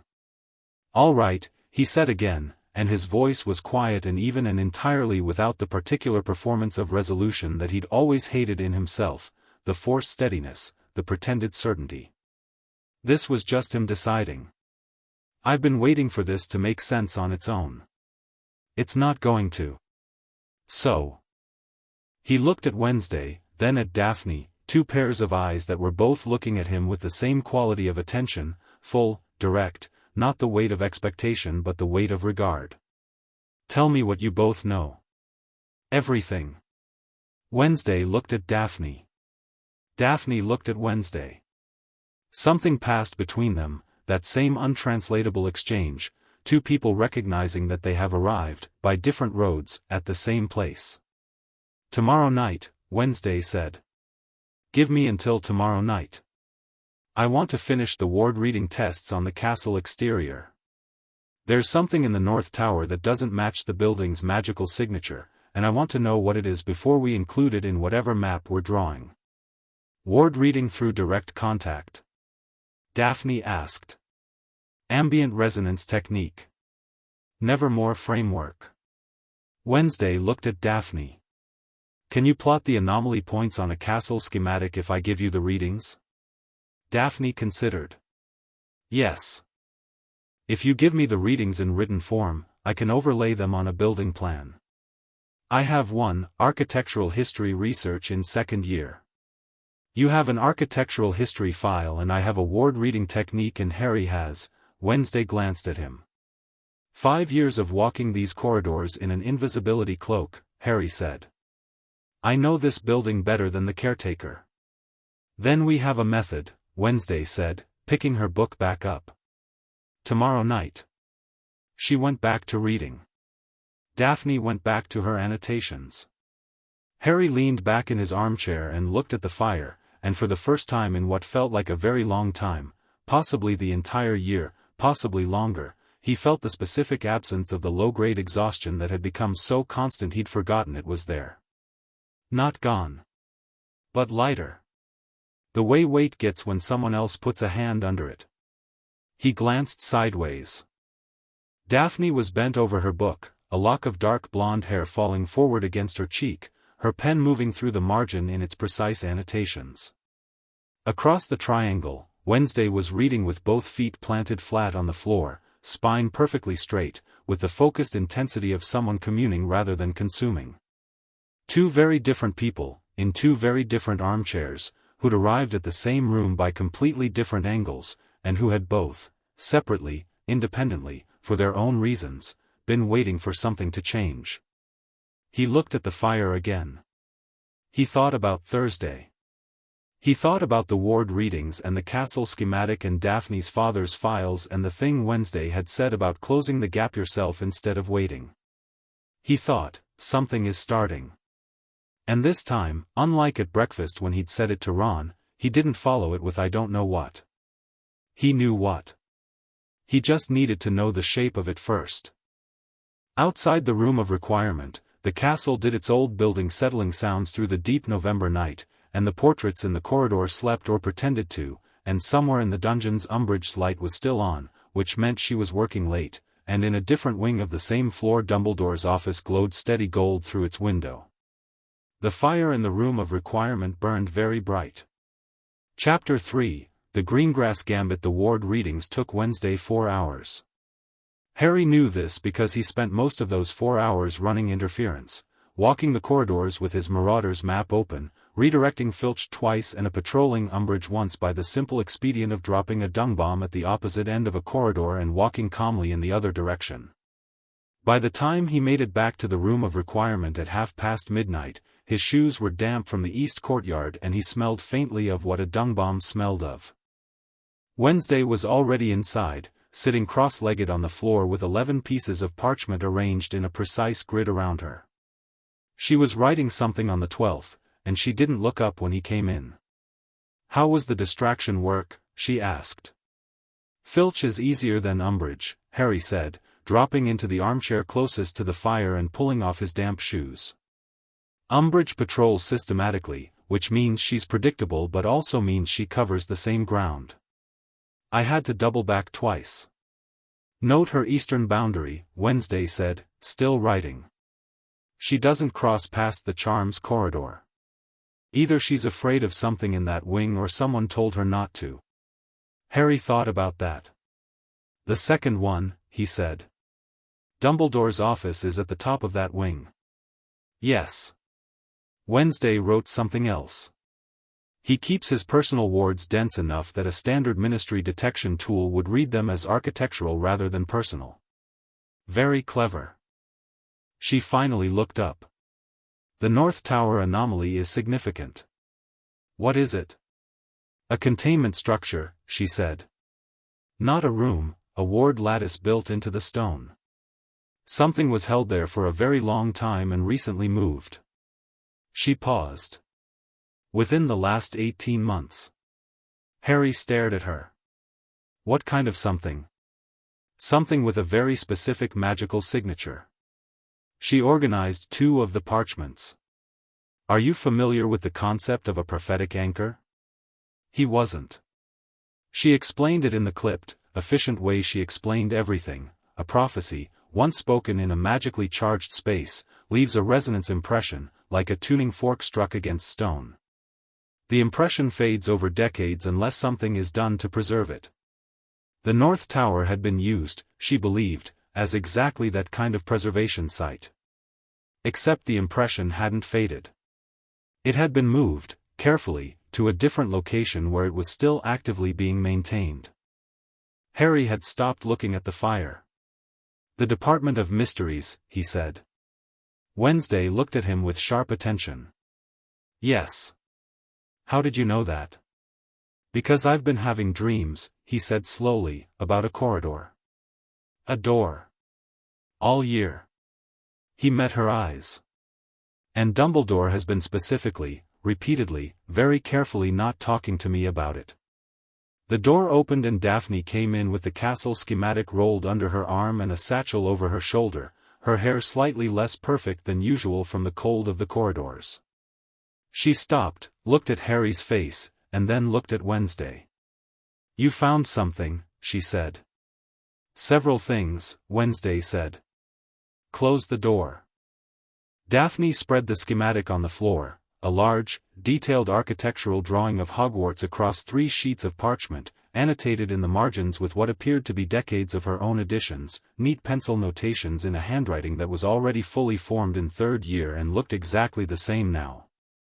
She and Wednesday began the process of cross-referencing the ward readings against the building's actual layout, talking in the efficient shorthand of 2 people who have different areas of expertise and are fitting them together in real time. Harry watched and interjected when he could, the hidden passages he knew, the areas that didn't appear on the map, the places where the stone felt wrong under your feet, the particular corridor near the astronomy tower where Hermione had once told him the ambient temperature was always 3 degrees colder than the surrounding air and she'd never found a reason. Wednesday added a mark to her parchment. Temperature anomaly in a castle this size usually means a heatsink ward. Something drawing thermal energy for a sustained process. She looked at Daphne. Consistent with a long-term magical maintenance structure. Or a prison, Daphne said, without looking up from the schematic. A silence. "What kind of prison?" Harry asked. Daphne looked up then. Her expression was careful in a way that meant she was about to say something she'd thought about a lot. "There are methods of containing a living magical signature without killing it," she said. "Not the person, the signature. The specific magical identity. It's an old practice, pre-ministry. You could, theoretically, separate a person's magical core from their active consciousness and hold the core in a contained space while the person remained, functional. Present. Just operating at a fraction of their potential without knowing why." She paused. "My father's files mention it in the context of post-war political management." Harry felt something cold move through him that had nothing to do with the November air. "You're saying someone could be doing that? Here. To a student?" "I'm saying the ward signature is consistent with it," Daphne said, with deliberate precision. "I'm not making a claim about who." Wednesday had been very still through this exchange. Now she said, "The ward lattice in the North Tower is 7 years old. It was constructed in stages, refined over time. It's not targeting one person." She looked at her parchments. "It's a field structure. Ambient. It would affect anyone spending significant time in the northern section of the building." "The Gryffindor common room is in the North Tower," Harry said. Nobody said anything. The fire crackled. "We need more information before we assume anything," Daphne said, in the tone of someone applying a discipline they've developed precisely for moments like this one, when the worst interpretation of available evidence feels immediately compelling. The ward signature might be protective rather than suppressive. Some of the old families used ambient field structures for exactly that, blanket protection for a space, not targeted control. "It's possible," Wednesday said. She didn't sound like she believed it was likely. "But we need to know which," Daphne said. She looked at Harry. "Is there anything in the North Tower itself, the tower specifically, not the common room, that you've ever noticed? Felt wrong about?" Harry thought. He climbed that tower regularly. The view from the top was the clearest in the castle. He'd gone there sometimes in bad nights, the first year especially, when the dormitory felt too small and the scar too active. "There's a locked room," he said. "Second landing. I've always assumed it was storage." "It might be," Wednesday said. "Or it might be where the maintenance focus is housed." She began rolling her parchments. "I need to get in there." Breaking and entering into a potentially warded room in a tower under possible headmaster observation, Daphne said, with a tone of someone taking inventory. "What's our timeline?" "A week," Wednesday said. "I need 3 more days of ambient readings to confirm the field structure, 2 days to map the countermeasures, and then a window when the tower patrol pattern is at its widest. She looked at Harry. Your map. Can it track patrol patterns with timestamp accuracy? Harry pulled the Marauder's map from inside his robes. He'd been carrying it constantly this year with the close-held instinct of someone who'd learned the hard way what happened when you left your best navigational tool in a dormitory. He unfolded it on the floor between them and murmured, "I solemnly swear that I am up to no good." The map bloomed. Daphne inhaled sharply at the sight of it, not with the open wonder of a first year but with the quick, genuine appreciation of someone who immediately understood what they were looking at. "This is extraordinary," she said quietly. "My father made it," Harry said, and there was the usual complicated weight in that sentence. "Him and his friends. 4th year at Hogwarts." "The Marauders," Wednesday said. She'd been looking at the map with the same alert focus she brought to everything, reading it rather than admiring it. "I read about them in the Hogwarts Historical Archive. Your father, Lupin, Black, and Pettigrew." "Pettigrew betrayed them," Harry said. Flat and simple. "Yes," Wednesday said. "The map accounts for that. Look at the structure, it's built around a trust framework. The spell architecture has a loyalty signature woven into the base layer. If Pettigrew tried to access this now, it would read him as a threat." She looked up at Harry. "Your father was considerably more advanced than the school record suggests." "Everyone who knew him says that," Harry said quietly. Daphne was looking at the map with her pen in hand. "The North Tower patrol runs every 47 minutes between midnight and 4 a.m. If we use Wednesday's 3-day reading window to establish the guard pattern's variance, Monday night," Wednesday said. Daphne nodded. "Monday night." Harry looked at both of them, Daphne calculating patrol windows like a tactician, Wednesday reading the magical architecture of his father's greatest work with the appreciation of a craftsman examining a masterpiece, and felt the specific, grounding solidarity of being part of something real. Not the DA, which had been his idea and his organization and his responsibility.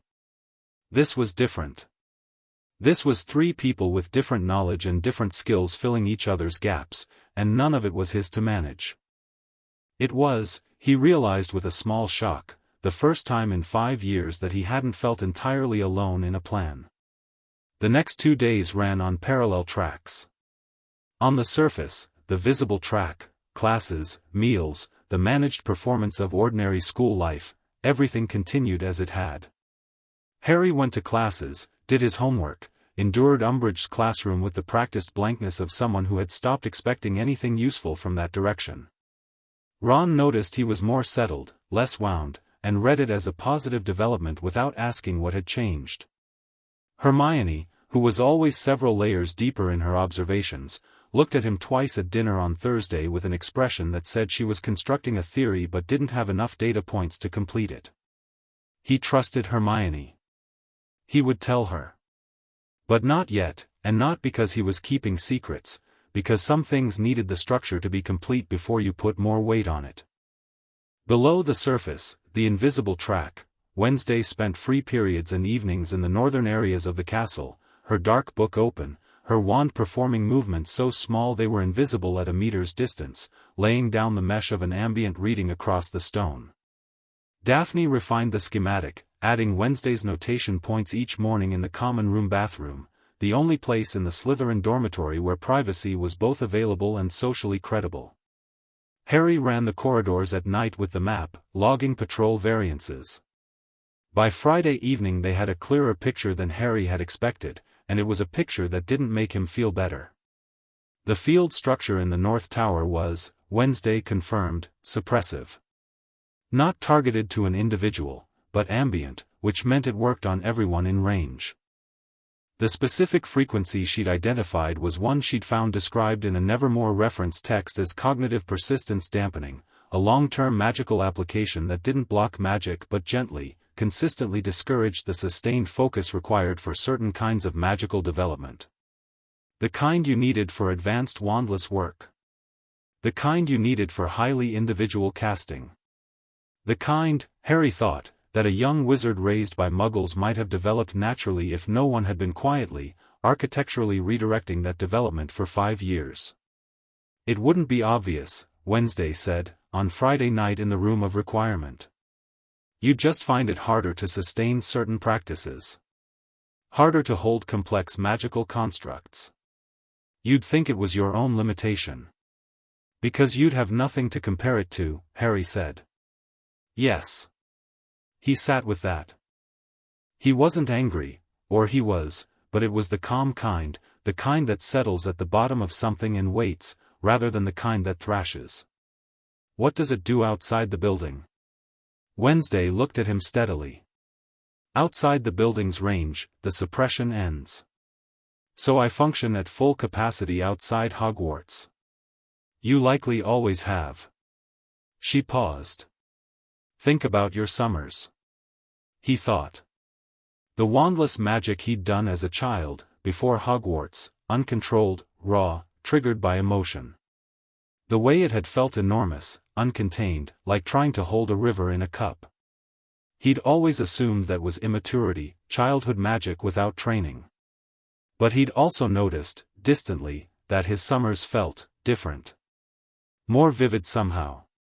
Like a slightly different version of himself. That's why he keeps sending you back to the Dursleys, Daphne said. She'd been quiet through the exchange, but her voice when she spoke was carefully even. Not just for the blood protection. The distance from the suppression field. She met Harry's eyes. A controlled reset. Enough to keep your natural capacity from degrading completely, just not enough to develop it. Harry stared at her. You worked that out just now? I worked it out 3 days ago, she said. I've been waiting to see if the readings confirmed it. A beat. They do. He looked at the fire. He breathed in, breathed out, and let the information settle into the space where his understanding of his own life had been, and he noticed the shape of the gap it made.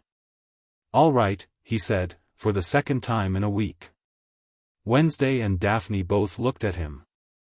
I need to understand something, he said. Before Monday. Before the North Tower. He looked at Wednesday first. You came here from Nevermore. Your school sent you here, officially, as a transfer. But you've spent 3 days performing a ward analysis of this building's structural magic. That's not something most transfer students do in their first week. He looked at her without accusation, just the specific quality of honest curiosity. Why are you actually here? A pause. Wednesday set her book down on her knees.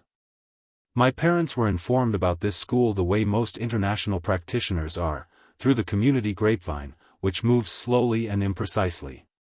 What filtered through was, a school in Britain, one of the world's most powerfully cited magical locations, currently operating under significant political stress with an embedded oversight structure that appeared to be systematically undermining student development. She paused. My family has some experience with institutional manipulation. And? Harry said. And my mother thought it would be educational, Wednesday said. In the same way she considers a controlled explosion educational. Instructive through direct engagement with the problem. Your mother sent you here to investigate, Daphne said, not as a question. My mother sent me here because she knew I'd find it interesting, Wednesday said. The investigation is my own. She looked at Harry. I don't have an agenda involving you. You're interesting on your own merits. But the structure surrounding you is also interesting, and the two are deeply connected, and I'm not going to pretend I haven't noticed both. I know, Harry said. He did. He'd known it since the first night in this room, which was possibly why he'd trusted her immediately, because she hadn't pretended to be uncalculating, and he'd had enough people pretend that. What about you? He looked at Daphne. Daphne held his gaze. She had a way of doing this, of meeting a direct question with direct eyes and taking enough time before answering that the answer, when it came, felt considered rather than reflexive. I've been watching you for 4 years, she said. Not romantically. She let that sit for a beat. Strategically. You're the center of something that's going to define the next decade of this world. The question isn't whether that thing happens, it is happening, right now, regardless of what anyone does, but whether the person at the center of it has been prepared for it or managed by it. A pause. When you walked back from the Triwizard Tournament with Cedric's body, I watched your face. Everyone else was in shock or crying or looking at Dumbledore for direction. You were looking at Dumbledore too, but differently. You were thinking. Harry remembered that moment. He remembered the grass under his knees and the cold and the specific paralysis of a grief too large to feel all at once. I thought, he said slowly, that he knew something was going to happen. And he sent me anyway. Yes, Daphne said. And I thought, this boy is going to figure it out eventually. And when he does, the question is what he does with the figuring. She looked at him very directly. I wanted to be part of that answer. The fire was burning low. Harry watched it, and thought about that, and thought about Daphne Greengrass watching him across great hall tables for 4 years with her clear sea-glass eyes and her careful, quiet attention, building a picture that no one else was building, doing it alone because she'd decided it mattered and it wasn't finished. Why didn't you, he started, stopped. Talk to you? Daphne almost smiled, not quite, but close, a fractional softening of the precise arrangement of her expression.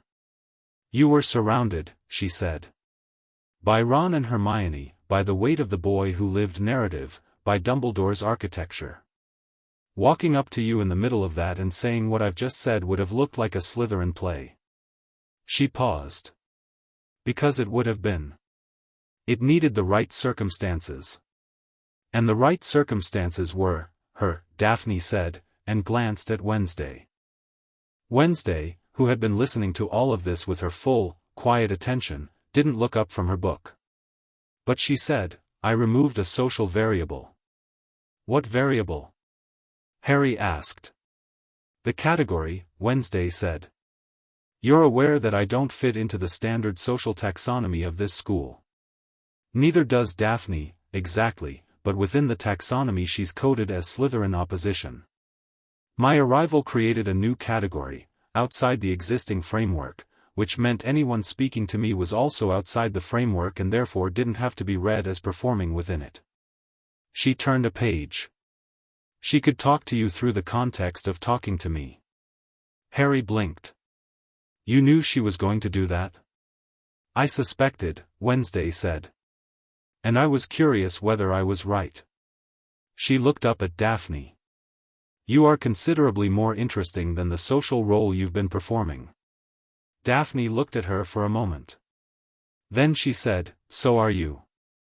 The quality of that exchange was different from their usual crosstalk, less tactical, more personal, the specific warmth of two people who have recognized each other properly for the first time and are, cautiously, pleased about it.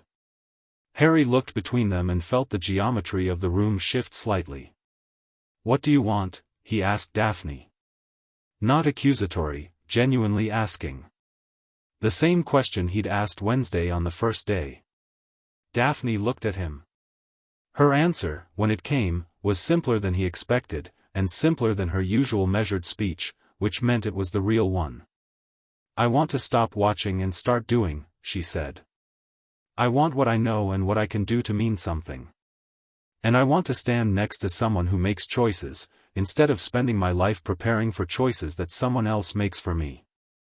The sentence landed quietly and sat there. Harry looked at her for a long moment. Okay, he said. She blinked. Just slightly. Okay? Yes. He leaned back. I believe you. And you've been right about everything so far. He glanced at Wednesday, who had gone back to reading but was clearly pleased in the way she was pleased, a slight lessening of her habitual vigilance. Both of you have. He looked at the low fire. Monday night. We get into the North Tower room. We see what's there. And then, he stopped. And then, Wednesday said, we decide what to do with what we find. And if it's what we think it is? Daphne asked. Then, Harry said, we stop waiting for Dumbledore to decide when I'm ready to know things about my own life.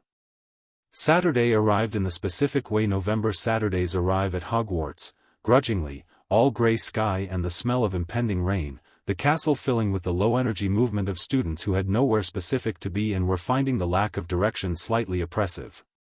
The Quidditch pitch was too wet for practice. The library was full of sixth years with their OWL revision and the territorial aggression of students who'd colonized tables early. The Great Hall had the languorous mid-morning atmosphere of a place that had fed everyone and had nothing else to offer. Harry found Sirius. Not in person, through the small two-way mirror that Sirius had given him, the one he kept in the bottom of his trunk and had been using only sparingly because every conversation with Sirius was a reminder of what they both couldn't have. But he needed this one. He sat in the bathroom off the Gryffindor dormitory with the door locked and the mirror in his lap and said, Sirius. Sirius's face appeared almost immediately, which meant he'd been close to his own mirror. He looked better than he had at summer's end, less drawn, his eyes clearer, the specific starved quality that Azkaban had burned into him slightly less visible. Living at Grimmauld Place was not living, not exactly, but it was closer. Harry. He smiled, the real one, not the performed one. Good to hear from you. What's wrong? Nothing's wrong, Harry said. Or, things are wrong, but not new things. I need to ask you something. Ask. The North Tower at Hogwarts. When you were a student. Was there anything there? In the second landing, specifically. A locked room. Sirius's expression shifted in a way Harry couldn't immediately read. Why are you asking about that? Because I've found something there, Harry said. Or someone has. He paused. I've been doing ward readings of the building. Sirius stared at him. You've been doing what? How? I have help, Harry said. There's a transfer student from Nevermore. Wednesday Addams. She's, Addams? Sirius said, and his tone had changed sharply. As in Gomez and Morticia Addams? Harry blinked. You know them? By reputation, Sirius said, with the particular tone of someone choosing words with care. The Addams family they exist in a completely separate tradition from British wizarding society. Very old, very powerful, very committed to their own way of doing things. If one of their children is at Hogwarts doing ward readings, it's because Morticia sent her to do ward readings. He paused. What did she find? Harry told him. All of it, the field structure, the suppression frequency, the North Tower room, the prophetic anchor, Daphne's analysis of the suppression's timing and function. He watched Sirius's face through all of it and watched the specific kind of color drain from it that isn't paleness from shock but paleness from recognition. Sirius, Harry said quietly, when he'd finished. Did you know? A silence. I suspected some things, Sirius said carefully. About the way Dumbledore manages information. About the way certain things have been arranged. I didn't have the evidence for what you've just described. He looked at Harry very directly through the mirror. Harry, how are you feeling about this? Calm, Harry said. And he was, which was the strangest thing.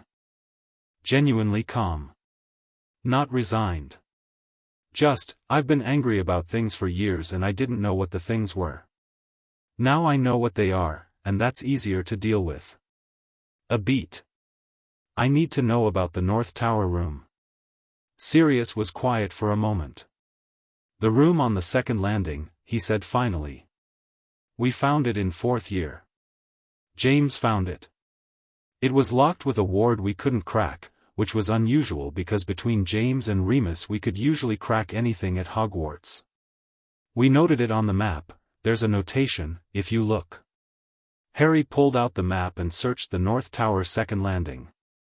There, in James's handwriting, tiny but precise, sealed, unknown purpose, query Dumbledore, never did.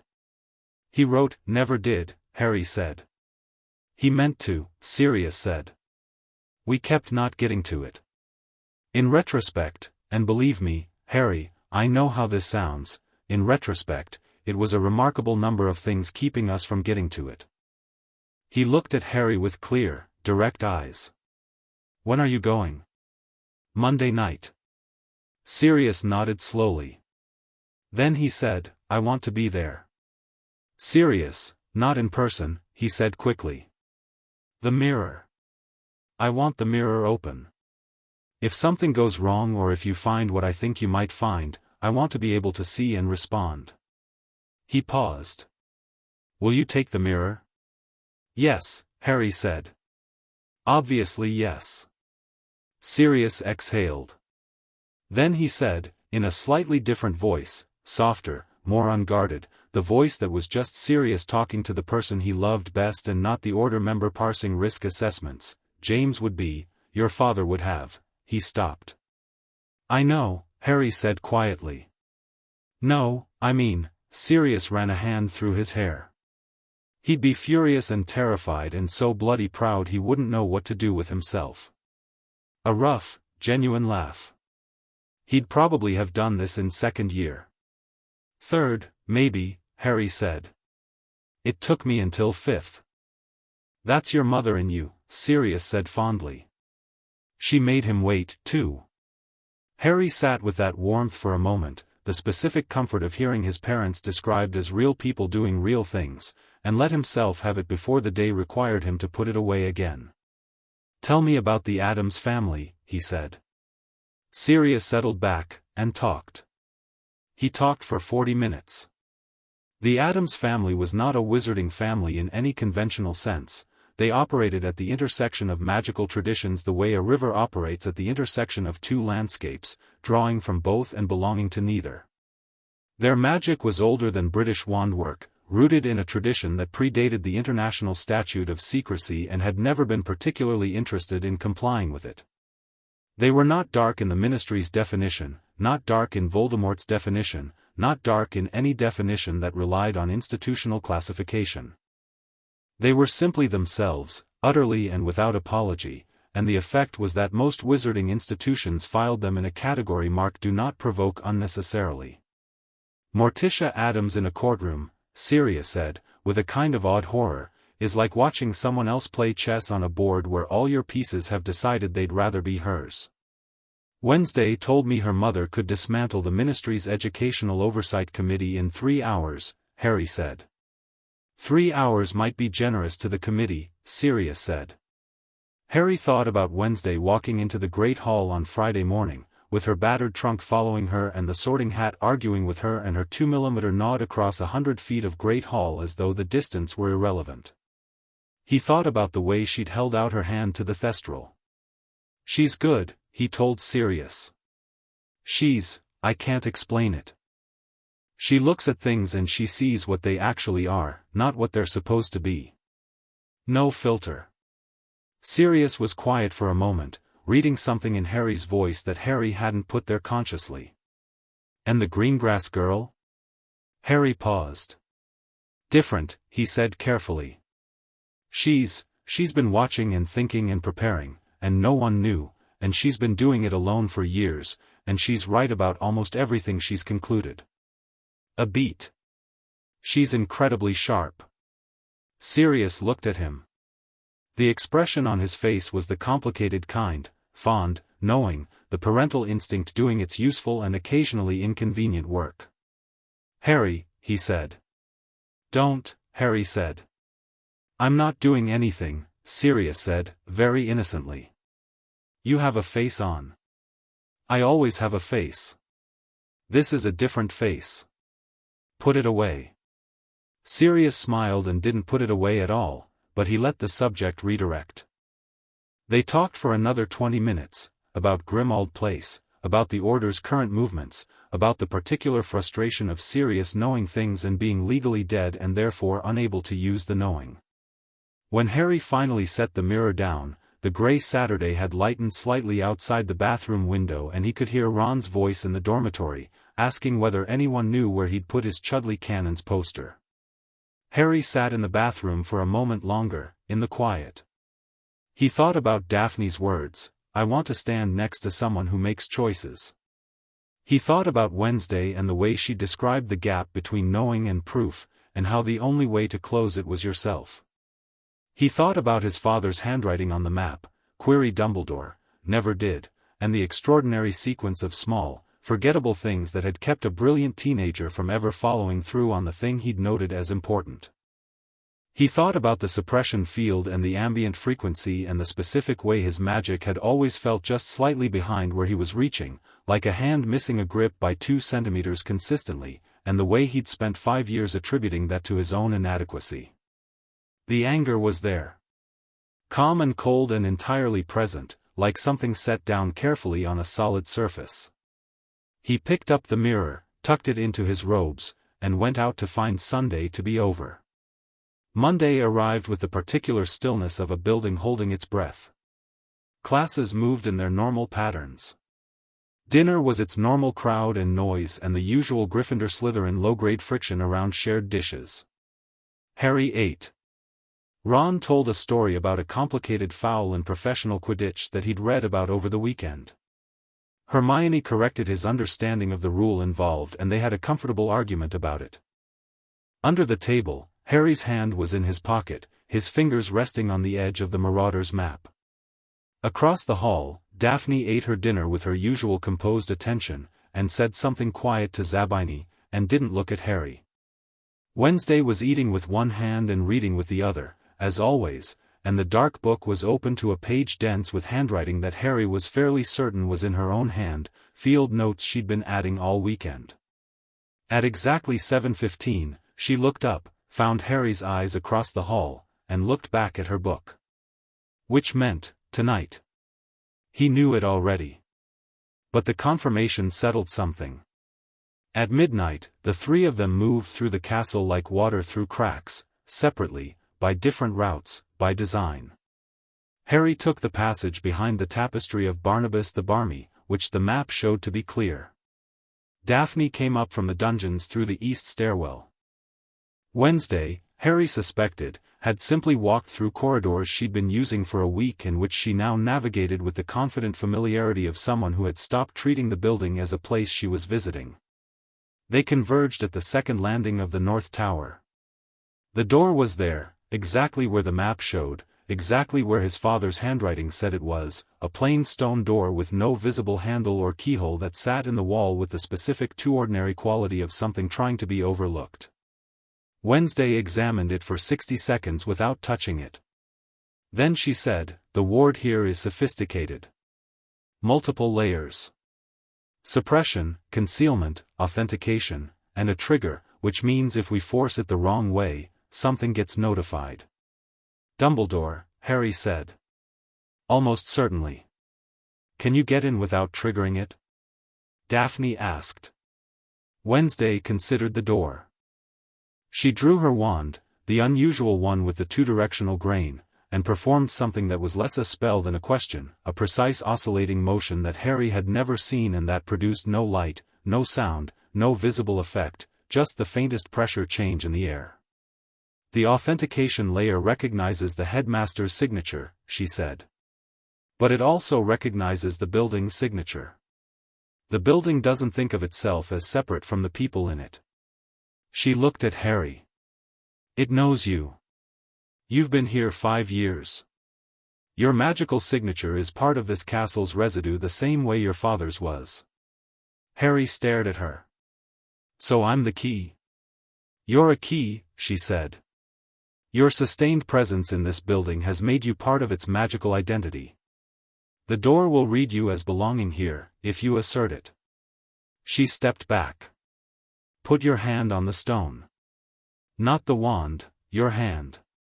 And think about this being yours. This space. This building. Not Dumbledore's, not the Ministry's. Yours." He looked at the door. He looked at Wednesday, and at Daphne, who was watching with the focused attention of someone prepared for several different outcomes and ready to respond to any of them.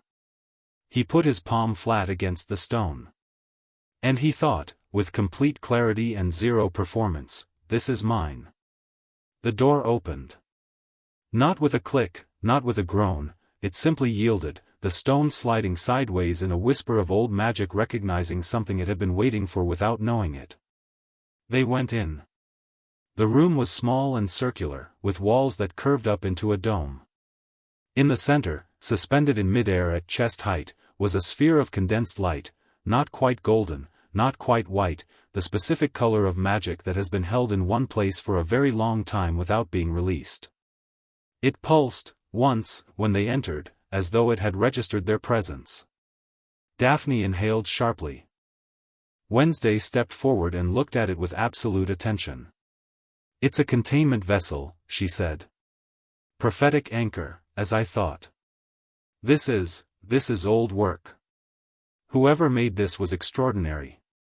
"What's in it?" Harry asked. "A piece of information," Wednesday said. "Held specifically for, I think, specific retrieval." She looked at Harry. "Have you ever been told about a prophecy?" The cold moved through him again. "No," he said. "But I've been told there are things Dumbledore would tell me when the time was right." "This may be why he controls the timing," Daphne said, looking at the sphere with narrow eyes. "If the prophecy is in here, and in the Department of Mysteries, a copy, or the original, then he controls when you know about it. What context you're given. How it shapes your understanding of your situation." She looked at Harry. "A person who knows a prophecy about themselves might make different choices than one who doesn't. Specifically," Wednesday said quietly, "they might make choices that serve their own life rather than someone else's plan." Harry looked at the sphere. It pulsed again. He reached out and touched it. The information didn't arrive as sound or vision. It arrived as knowledge, complete and sudden, the way you know you've been cold only when you step into warmth, by its absence becoming apparent in its presence. He felt the shape of the prophecy without the exact words, the architectural intent of it, the way it had been built to point toward a singular confrontation, a singular resolution, a narrative that had one person at the center and one direction of travel and absolutely no provision for what that person might want. He stood there with his hand on the sphere for a long time. Then he pulled his hand back, and turned, and his face was very still and his eyes were entirely clear. "He's known since before I was born," Harry said. Neither of them said anything. "He's known the whole shape of it," Harry said. "Every choice he made, where I went, what I learned, what I didn't learn, it was all designed to produce a specific outcome." He looked at the sphere. "I was never supposed to understand what was happening to me. I was supposed to just arrive at the end. Already in position." "Yes," Wednesday said. "No," Harry said, and his voice was quiet and absolute and neither of them moved. "No. That's not how this goes." He looked at both of them. Something had settled behind his eyes that was not anger, not grief, not even resolve in the dramatic sense, just the particular clarity of a person who has stopped waiting for permission to be who they already are. "Help me," he said. "Yes," Daphne said, immediately. "Obviously," said Wednesday. The sphere pulsed once more in the dark room, and then went still. Chapter 4, What Dumbledore Keeps in the Dark. The files arrived on Wednesday's desk Tuesday morning. Not metaphorically, physically, in a sealed leather case with Nevermore's crest embossed on the front and a note tucked underneath in handwriting Harry had never seen but recognized immediately as belonging to someone who wrote the way they thought, precisely, without waste, with the specific authority of a person who has never in their life felt the need to soften an observation for the comfort of the reader. "Wednesday, enclosed is what I found after your first letter. The British institutional framework is exactly as threadbare as your father suspected. The Greengrass girl sounds sensible. The Potter boy sounds like his mother. Be careful with the old man. He is the most dangerous kind of manipulator, the kind who believes he is right. Love, Mother." Wednesday read it once, set it aside, and opened the case. Daphne, seated across from her, watched this with her customary patience and said nothing until Wednesday began distributing the contents across the table in the systematic way she did everything, sorted by category, cross-referenced by date, the most significant items on top. "Your mother sent research," Daphne said. "My mother sent everything she could find on Albus Dumbledore's public and semi-public record from 1945 to present," Wednesday said, smoothing a thick sheaf of documents. "She has contacts in the French ministry, the American equivalent, and 3 independent archival institutions. She spent the weekend." Daphne looked at the stack. It was substantial. "Your mother spent her weekend investigating a British headmaster for you. For me, for the situation, and because she finds institutional manipulation personally offensive." Wednesday organized the final items. "She also finds it interesting. She and my father have a complicated relationship with boredom." Across the Great Hall, Harry had just received a note via Ron's owl, because his own was too recognizable and they'd agreed that Umbridge's intercept range probably extended to his post, that simply read, in Wednesday's handwriting, "Today. Room. Free period after lunch." He folded it carefully and tucked it into his pocket, and told Ron he needed to return a book to the library. Ron looked at him for a moment with the expression of someone who has been adding things up and arrived at a number they weren't expecting. "Mate," he said. "Whatever's going on, which you don't have to tell me right now, I get that, just tell me when it gets to the point where you need someone to stand in front of something with you." Harry looked at him. The morning light was doing something warm through the Great Hall windows, and Ron's face was genuinely open, the way it got when he dropped the performance of being unbothered. "Yeah," Harry said. "I will. I promise." Ron nodded, apparently satisfied, and went back to his porridge. Hermione was watching from 2 seats down with the expression of someone who had catalogued this exchange and would be filing it under developments to monitor, which was fine. Hermione's monitoring was never threatening, it was the monitoring of someone who cared, which was different in kind even when it looked similar from the outside. The room of requirement opened on all 3 of them again. It had settled on a configuration now, 3 chairs, the fire, the shelves, as though it had made a decision about who these people were and what they needed and had stopped offering alternatives. Harry had started to think of it as theirs, which was either sentiment or magical instinct and was probably both. Wednesday laid the files out on the floor between them. "The short version first," she said, "and then we go through the details. My mother's summary runs to 12 pages. The relevant portions are as follows." She didn't consult the summary. She'd read it twice on the walk over and it had settled in her memory the way everything settled in Wednesday's memory, completely and without effort, as though her mind simply refused to let anything go once it had decided it was worth keeping. "Albus Dumbledore became headmaster of Hogwarts in 1956, she said. Before that, he held the Transfiguration professorship for 23 years. In that time, he advised, formally or informally, for ministers for magic, sat on 11 ministry committees, and chaired the body that ratified the international statute revisions of 1948 and 1961. She looked at them. "That's not a school career. That's a political career with a school as a base of operations." Daphne nodded slightly. "My father noted the committee memberships." "The committee memberships are the visible layer," Wednesday said.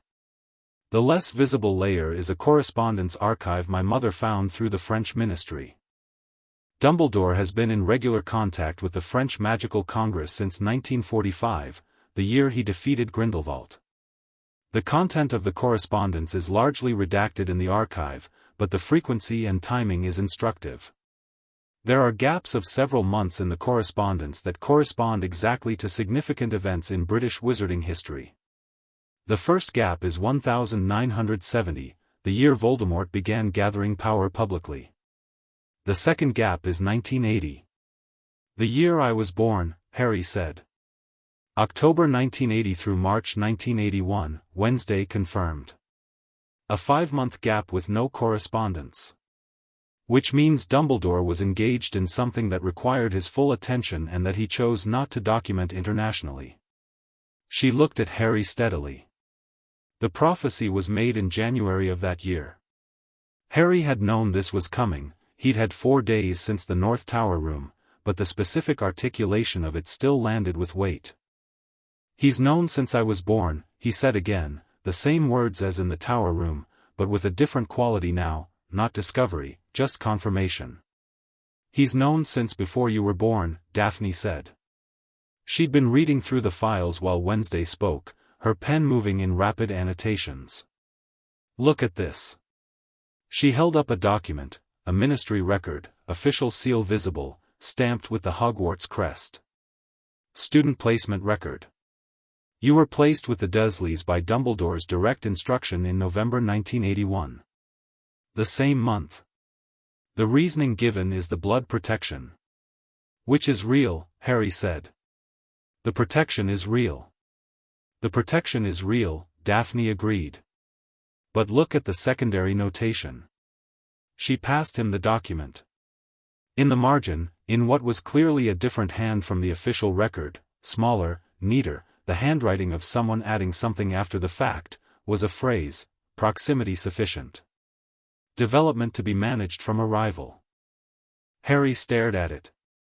"Development to be managed from arrival," he read aloud. "He wrote that note himself," Wednesday said. "My mother confirmed the handwriting against 3 other samples." She paused. "He decided, before you ever came to Hogwarts, how much of your potential you would be allowed to access.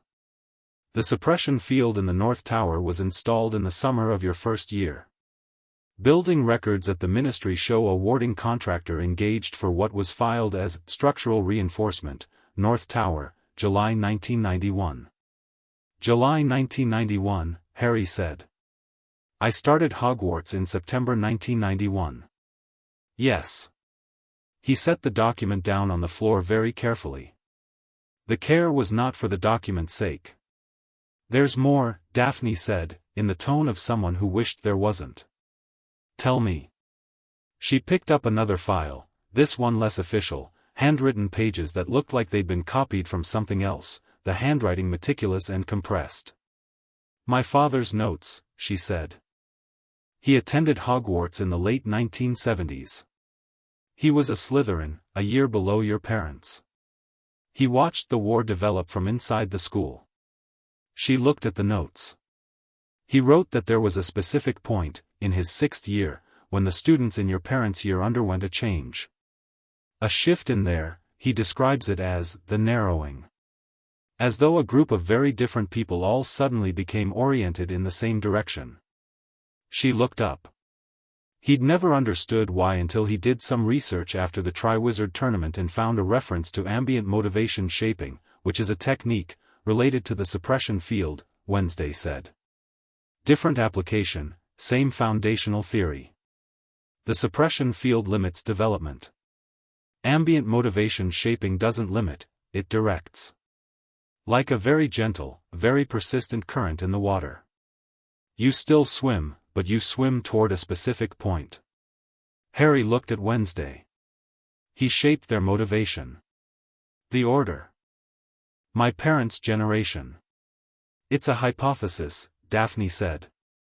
"My father couldn't prove it. But the pattern fits." She set the notes down.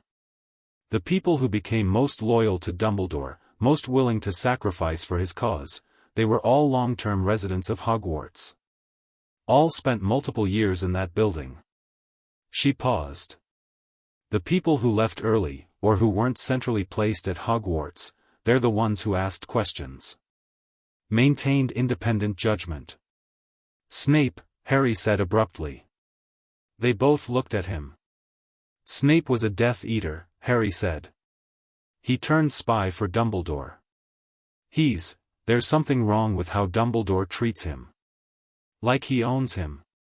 Like whatever Snape wants is always secondary to whatever Dumbledore needs." He looked at Wednesday. "The spy relationship. The way Snape operates. Is that leverage?" Wednesday said. "Not magic. Just leverage. The kind a person with extensive knowledge of someone's worst choices holds over them indefinitely. She paused. He doesn't need a spell for that. Information is sufficient. The room settled around that. Harry stood up. He didn't pace, he wasn't a pacer, had never been, it was too much like the restless circling of something caged, and he'd felt too much like something caged in recent years to choose it voluntarily. He just stood, thinking on his feet, letting the shape of the whole thing arrange itself from all the fragments. Dumbledore had known about the prophecy before Harry was born. He had managed Harry's placement, Harry's environment, Harry's education, Harry's information access. He had installed a suppression field that blunted Harry's natural magical development without eliminating it, keeping it functional enough to not raise alarms, stunted enough to stay manageable. He had directed the formation of Harry's closest relationships, had been the consistent fixed point around which everything in Harry's Hogwarts life orbited, had used warmth and trust and the particular quality of seeming to be the one honest, principled constant in a world of threats to ensure that Harry would always, ultimately, default to him. He'd built a person. Shaped him from the day of his parents' death like a sculptor working in very slow, very careful increments. And the sculpture's purpose was to walk into a confrontation with Voldemort at a specific time, in a specific way, producing a specific outcome, whether or not the sculpture had been asked. Harry breathed in. Breathed out. "I'm not angry," he said, and it was true and strange, and the truth of it was stranger than any version of anger would have been. "I know I should be. I was, a bit, in the tower room. But right now he stopped. I keep thinking about my parents." Daphne looked up. "They were part of this," Harry said. "They trusted him completely. My mother especially, she was brilliant, everyone who knew her says she was extraordinary, and she trusted him right up until the night she died. She would have, if she'd known what I know right now, she'd have," he stopped again. "She'd have burned it down," Wednesday said quietly. He looked at her. "Lily Potter," Wednesday said. "Based on everything in these files, and what you've told me, and what the castle remembers of her magical signature, which is woven into the protection over you, which I felt when the door opened and which has a specific quality of absolute refusal, of something that will not yield, not for any calculation," she met his eyes. "She would not have permitted this." Harry's throat did something complicated that he didn't let reach his face. "No," he said. "She wouldn't have." "Then," Wednesday said, "don't permit it either." Daphne set down her pen. "Before we decide what to do," she said, "we need to determine what we're working with. The suppression field is still active. We know what it is now, which changes our relationship to it. Awareness creates partial resistance, but it's still there. Can it be dismantled?" Harry asked. "From the outside, no," Wednesday said. "It's keyed to Dumbledore's authorization. Removing it without his cooperation would require accessing the maintenance focus in the North Tower room and restructuring the base ward, which would trigger immediate notification." She paused. However, Daphne repeated, leaning forward slightly. "The field affects people inside the castle," Wednesday said. "Outside the castle, it has no reach. And the field can't function on someone whose own magical signature is actively resisting it, not passively, the way knowing about it creates passive resistance, but actively, with intent." She looked at Harry. "The question is how developed your natural capacity is in practice. Outside this building. Without the suppression." Harry thought about the summers. The wild, huge feeling of magic at 11, pre-Hogwarts. The way certain things had always felt just slightly out of reach inside the school but arrived easily, instinctively, outside it. The blowback from the Dementor on the train last year, enormous, disproportionate, the Patronus he'd produced at 13 that had driven off 100 Dementors at once, which Dumbledore himself had called extraordinary. "I need to go outside," Harry said. "Yes," Wednesday said. "Tonight, preferably. The forest, where the building's range is weakest. I want to see what you can do when the field isn't running." "I want to see that too," Harry said. So do I, Daphne said, and the specific quality of her interest was different from academic. It was personal, anticipatory, the forward lean of someone who has been waiting for a long time to see a thing they suspected was worth seeing. Potions that afternoon was a practical examination, draft of living death, individual work, graded by result quality. Snape moved through the rows with his standard predatory patience, pausing at cauldrons, making remarks that ranged from clinical to contemptuous depending on the student. He paused at Wednesday's cauldron for a long moment. She'd adapted her method, the British pharmaceutical approach this time, as she'd said she would, but integrated with the alchemical reduction at the base layer in a way that produced a result that was, objectively, better than either method alone. The solution had gone the correct shade of lilac and then one step further, into a deep violet that didn't appear in the textbook. That's not the draft of living death, Snape said. It's a more concentrated form, Wednesday said. I used the British infusion method for the upper layer and kept the alchemical reduction for the base compound. The concentrations interact to deepen the soporific effect without extending the preparation time. A silence. You invented a hybrid method in a 50-minute practical, Snape said. I adapted, Wednesday said. Which is different. Snape looked at her for another long moment. 20 points to Slytherin, he said, which was so unexpected that Draco Malfoy looked up from his own cauldron with an expression of genuine shock. For original methodology. He moved on. Wednesday noted the points with the same expression she'd have noted a weather change, relevant information, catalogued, no performance either way. Harry, watching from across the room, saw Daphne watching Wednesday and saw, on Daphne's face, the expression he was beginning to recognize as her version of approval, a slight brightening at the back of the eyes, the warmth she didn't display openly but didn't always successfully contain. He also saw, past both of them, Snape watching him. Not with the usual cold professional surveillance, but with something different, a sharper, more specific attention, the kind that meant Snape was processing something he hadn't finished processing. When their eyes met, Snape looked away with the precise quickness of someone who had been caught thinking rather than watching. Harry looked back at his cauldron and filed it. The Forbidden Forest at 11:30 was its fullest November self, bare trees, iron-cold air, the sky overhead so clear the stars had a hard, specific quality, each one separate and definite. Their breath fogged. Daphne had borrowed a heavier cloak from somewhere and wore it over her robes with the unpretentious practicality of someone who dresses for conditions. Wednesday had her own coat, dark, long, practical, the kind of coat that suggested the person wearing it had been in worse conditions than this and hadn't found it particularly noteworthy. They walked past the tree line and kept walking, until the castle was 200 meters behind them and the warm weight of it, which Harry now understood was partly the suppression field's edge, had thinned from a pressure to a presence to a suggestion. Then nothing.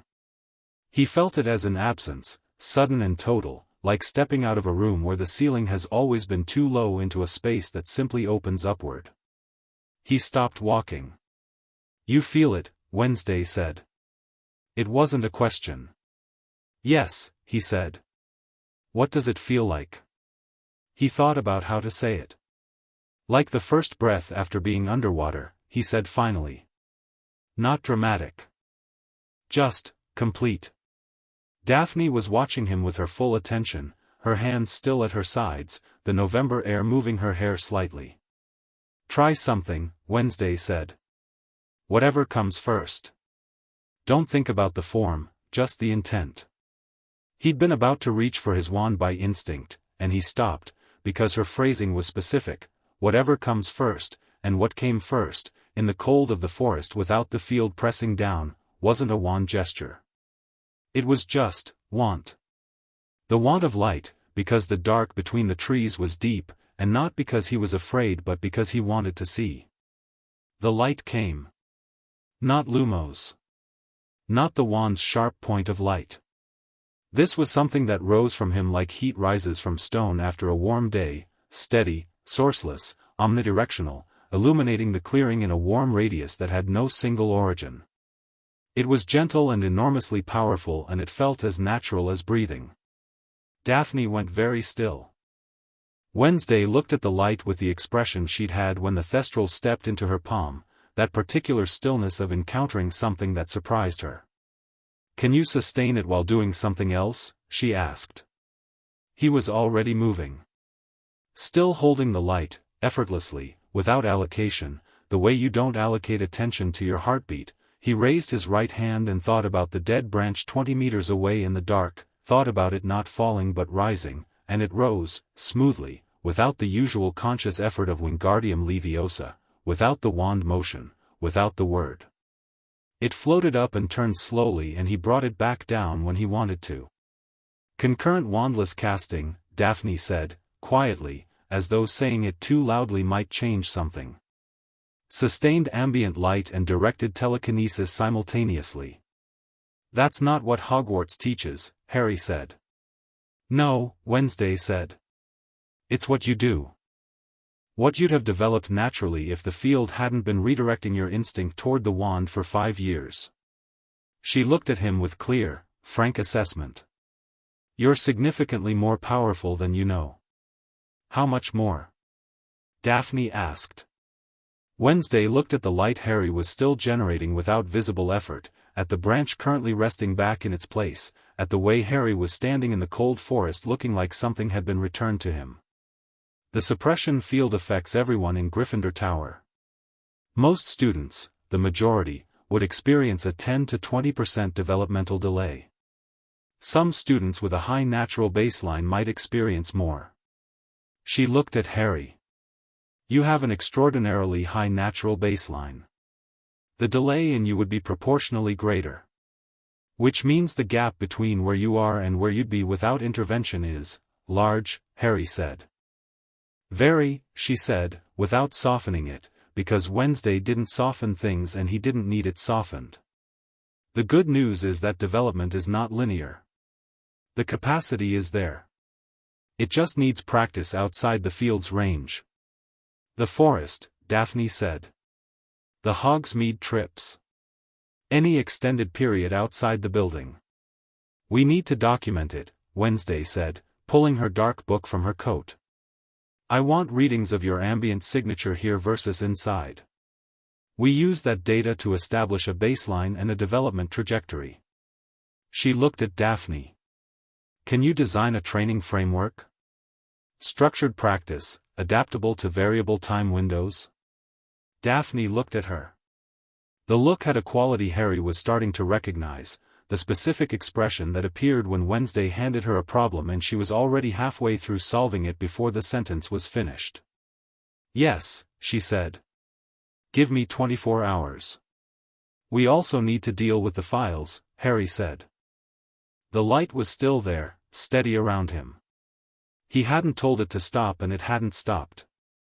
The information my mother, Morticia, sent. What do we do with it? It's evidence, Daphne said. Of institutional misconduct and targeted magical interference with a minor. The specific combination of charges, in British magical law, carry significant penalties. She paused. The problem is jurisdiction. Any complaint filed domestically goes to the ministry, which is currently under ministry control that has a vested interest in not disrupting the Dumbledore as moral authority narrative. International, Wednesday said. Possibly, Daphne said. The ICW has a student welfare charter. Cross-border cases are handled by a neutral panel. She paused. But it takes time. Months, maybe. And filing creates a flag that Dumbledore would notice. Then we don't file yet, Harry said. We use it differently. He looked at Wednesday. Your mother's contacts. The French ministry, the American equivalent. If Dumbledore moved to neutralize us, moved against any of us, those contacts would know. They'd be a check. Wednesday nodded. She anticipated that. The letter had a second part. She pulled a folded note from her coat. She's already briefed the relevant contacts with the preliminary findings. They're watching. If Dumbledore moves, it doesn't stay domestic. Your mother, Harry said, is terrifying. She'd be pleased you said that, Wednesday said, with the fractional warmth that was her version of a smile. The light around Harry pulsed once, gentle and enormous. They stayed in the forest for another hour. Wednesday took readings. Daphne asked Harry to attempt various things, summoning charms, shielding, targeted transfiguration, and documented the results in her own notebook with her precise annotations, cross-referencing against the geometric casting theory she'd been studying for 3 years. What emerged from the documentation was a picture of someone operating at, Wednesday estimated, perhaps 30 to 40% of their natural capacity inside the school. 60% suppressed, Daphne said, looking at her notes. Approximate, Wednesday said. But directionally accurate.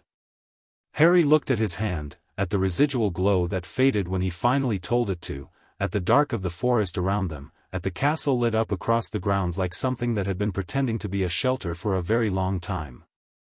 When I face Voldemort, he said, I need to be at full capacity. Yes, Wednesday said.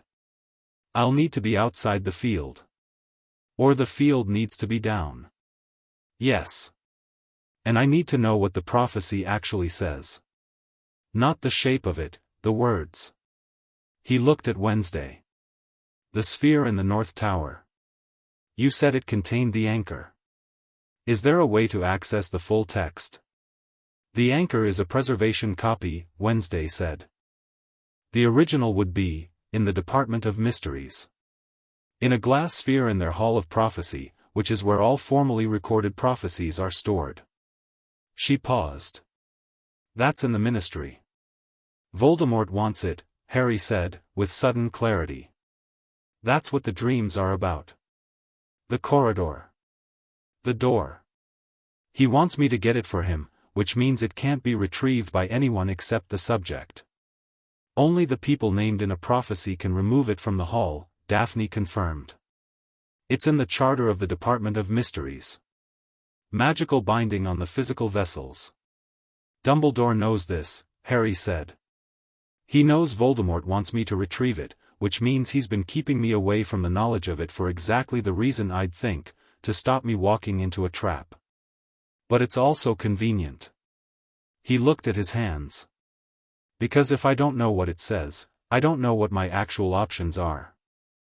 He shapes the trap by controlling the information, Wednesday said. You walk toward Voldemort not knowing the full terms, which means you walk as a managed piece rather than a free agent.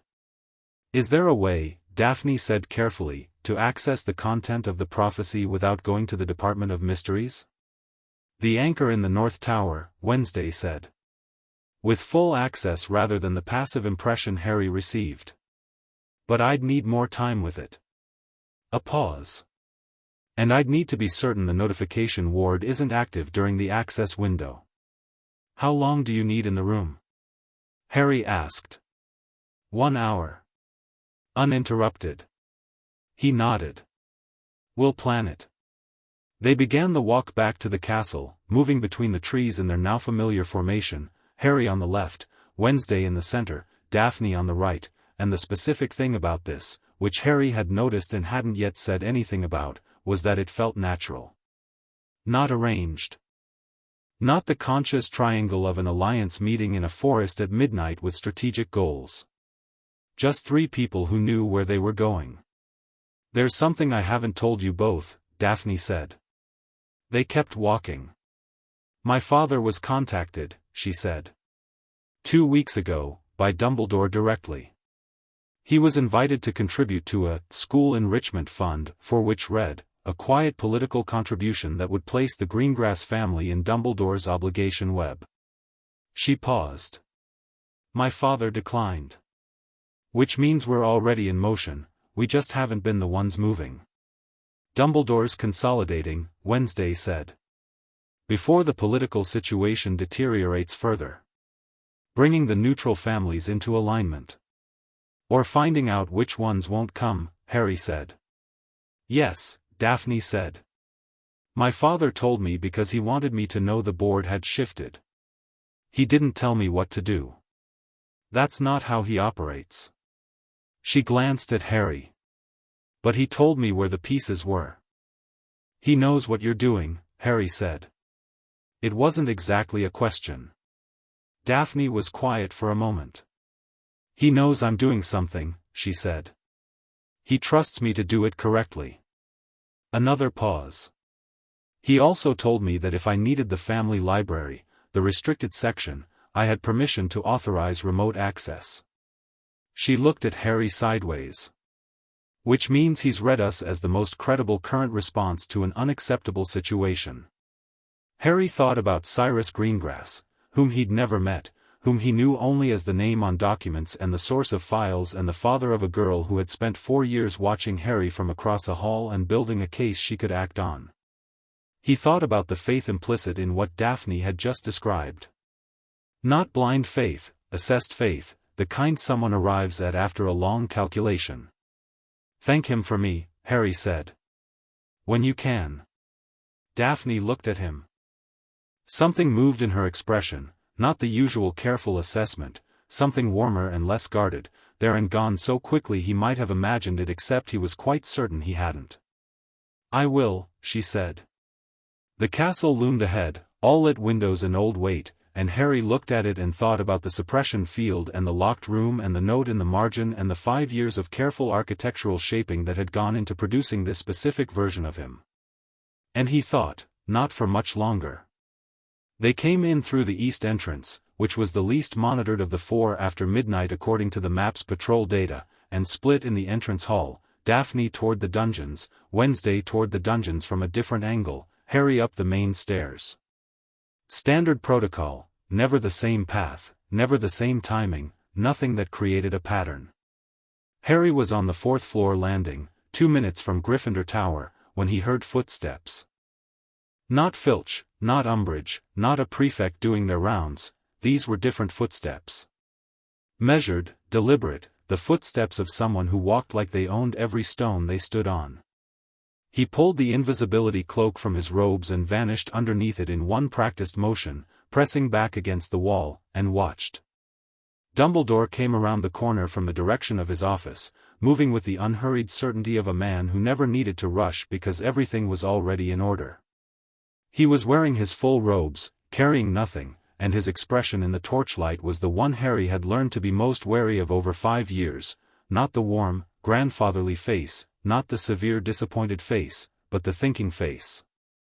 The face that meant he was very far ahead of everyone around him and moving pieces accordingly. He stopped. He stood in the corridor and turned his head, very slowly, and looked directly at the stretch of wall where Harry was standing. Harry did not breathe. Dumbledore looked at the empty corridor for 10 seconds. Then he said, quietly, to the apparently empty air, "The forest at night is a cold place for a walk, Harry." Harry stayed still. He said nothing. Another 10 seconds. "There is nothing wrong with curiosity," Dumbledore said, in the gentle, resonant tone of someone delivering wisdom. "But there are things, in this building and in this world, that require context before they can be properly understood. Things that in isolation might seem troubling but which, fully explained, would put your mind at rest." A pause. "I have always intended to give you that context. When the time is right."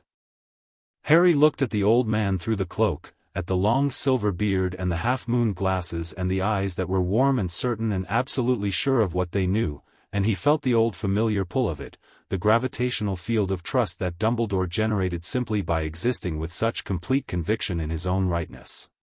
He let himself feel it. And then he let it pass. He said nothing. Dumbledore looked at the empty corridor for another moment. Then he nodded, once, as though something had been confirmed, and walked on. Harry waited until the footsteps were fully gone, then stood in the corridor for a long time without moving. The moment had a specific quality. It was the quality of something ending, not with a bang, not with a confrontation, but with the quiet, cellular decision of a person choosing who they are over who they've been told to be. A door swinging closed on one version of things and not swinging back. He pulled the cloak off. He walked to Gryffindor Tower, said the password, went up to the dormitory where Ron and Seamus and Neville and Dean were all asleep. He lay in his bed in the dark. He thought about the light in the forest, sourceless and warm. He thought about the dead branch rising without a word. He thought about 60% suppressed and what that meant extrapolated forward, what 5 years of full development would have looked like, what the version of him that had never been managed might have become. He thought about his mother's magic woven into his skin, the specific quality Wednesday had described, absolute refusal, will not yield, and how he carried that like a structure he hadn't known was there until someone pointed it out. He thought about Dumbledore in the corridor, talking to the empty air, so certain that the empty air was Harry, so comfortable with the certainty, so utterly untroubled by the implications of the words he'd spoken, when the time is right, as though the time were his to determine. Harry stared at the ceiling. When the time is right, he thought. My time. My right. He closed his eyes, and slept, and in the morning he wrote 3 letters, one to Sirius through the mirror, one to Remus Lupin through a chain of post office redirections he'd established last year, and one, in careful neutral language, addressed to an office in France whose address he'd found in Morticia Addams's files. He sealed all 3 and gave them to Hedwig, who looked at the stack with the dignified expression of an owl who had standards but who would make exceptions for important work. Thank you, he told her, and meant it. She flew out the tower window into the grey Wednesday morning and was gone, and Harry watched her until she was just a white point against the clouds, and felt the clear, cold, particular courage of someone who has stopped waiting and started. Downstairs, in the dungeons, Daphne was in the Slytherin common room at 6 in the morning with 3 fresh sheets of parchment and her geometric magic theory book, designing a training framework with the focused intensity of someone who has found a problem exactly suited to their skills and is not planning to waste the opportunity. In the dormitory above her, Wednesday had her dark book open to a fresh page, writing field notes on Harry's ambient signature in the forest with a care and precision that, if you'd been watching, looked less like documentation and more like the act of recording something worth keeping. In Dumbledore's office at the top of the castle, the silver instruments on their delicate tables were spinning their usual quiet patterns, and one of them, the one linked to the North Tower maintenance ward, was spinning 3 degrees faster than usual. Dumbledore looked at it over his half-moon glasses. He was quiet for a long time.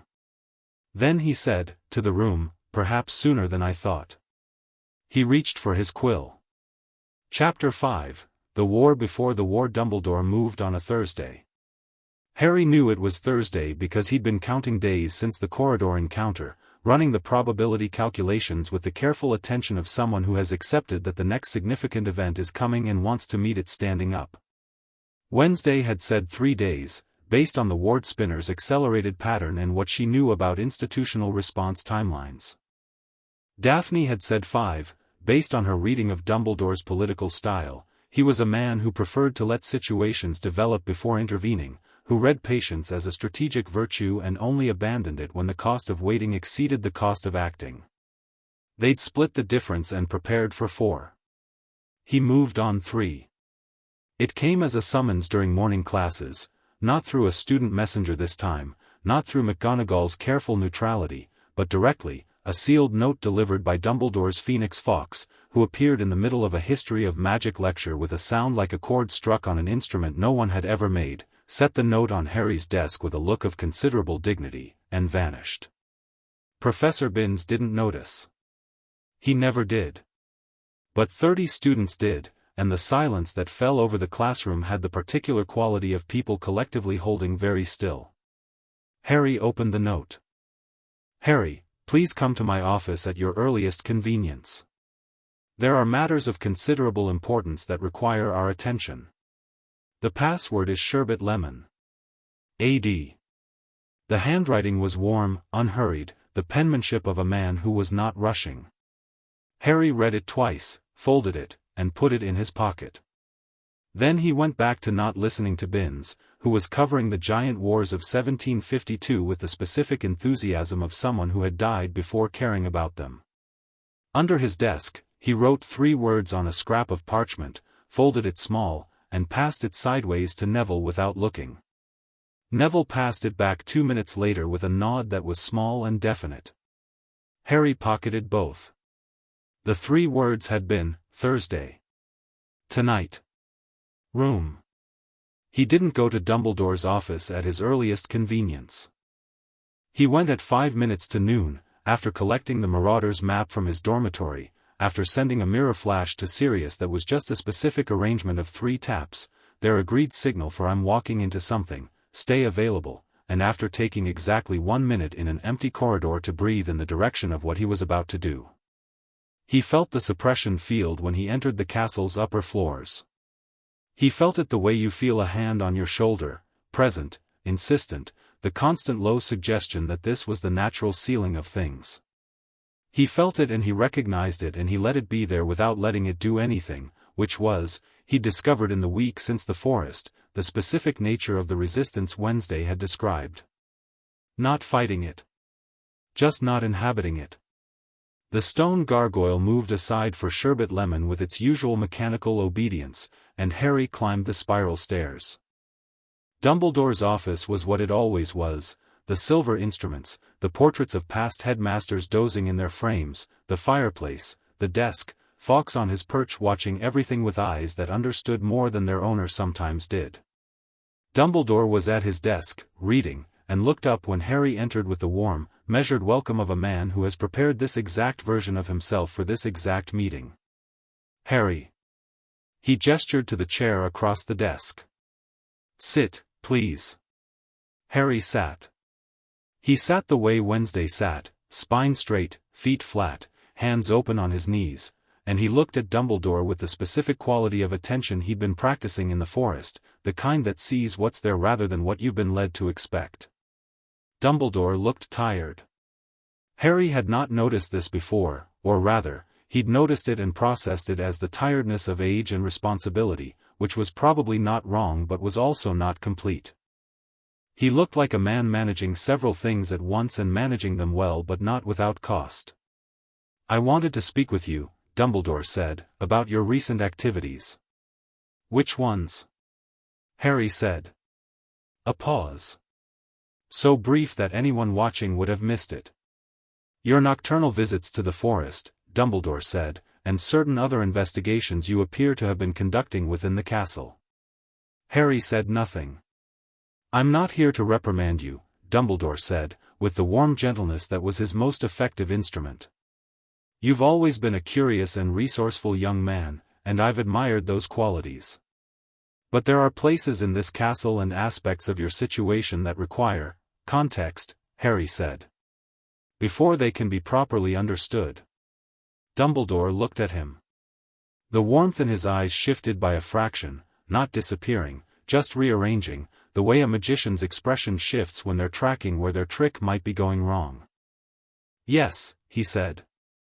"Precisely. You said that in the corridor," Harry said. "On Monday night." Silence.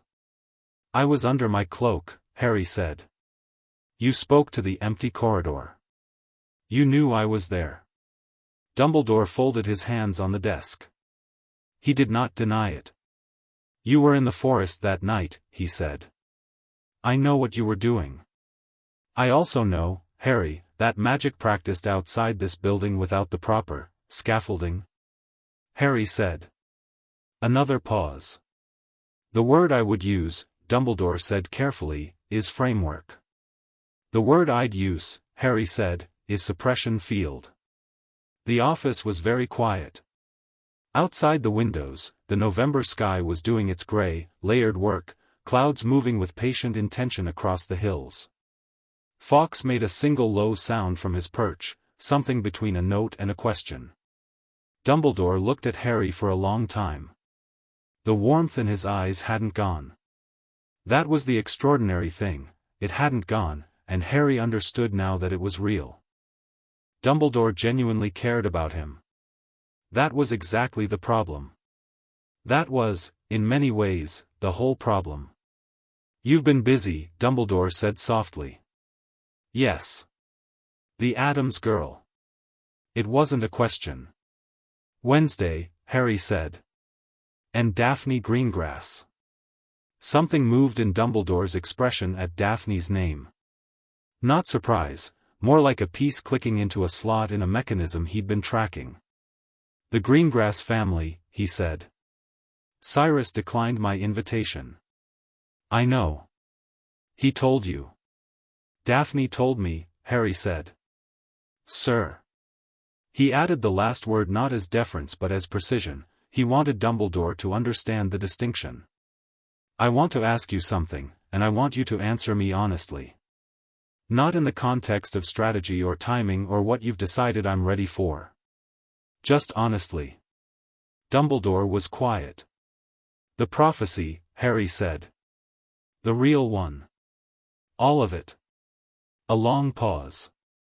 Harry, Dumbledore said, and the gentleness in his voice was real, and the weight behind it was real, and none of that changed anything. The prophecy is a burden, it's mine, Harry said. It's about me. I was in the room it was made about. My parents died in its orbit. Whatever it says is mine to know, not yours to manage. He met Dumbledore's eyes. I'm not asking for your assessment of whether I'm ready. I'm telling you I'm done waiting for it. The fire crackled. One of the silver instruments on the shelves made a sound like a bell struck very gently. Dumbledore looked at Harry with something that, in a less composed man, might have become grief. There are things in the prophecy, he said carefully, that are very difficult to hear. I know, Harry said. Tell me anyway. He waited. Dumbledore was silent for long enough that Harry could hear every small sound in the room, the fire, the instruments, Fawkes breathing, the castle settling around them in its perpetual patient way. He watched the old man and he felt the pull again, that gravitational warmth, that sense of a man who has held a burden alone for a very long time and would like, if he could, to continue holding it so that no one else had to. He let the pull be there. He didn't move. The prophecy, Dumbledore said finally, in a voice that was very quiet, states that the one with the power to vanquish the Dark Lord approaches. Born as the 7th month dies. And that either must die at the hand of the other, for neither can live while the other survives. He paused. It means, one of us has to kill the other, Harry said. Yes. And you've known this since before I was born. Yes. And you chose, Harry said, not to tell me. To shape my environment and my education and my relationships and the entire context of my life around producing a specific outcome from that prophecy, without ever letting me know what the outcome was designed to be, because you decided that knowing would either break me or redirect me in ways that complicated your plan. Dumbledore's hands were very still on the desk. Harry. I have always acted with your best, I know you believe that, Harry said. I genuinely know you believe that. That's not the question. He leaned forward slightly. The question is whether it was yours to decide.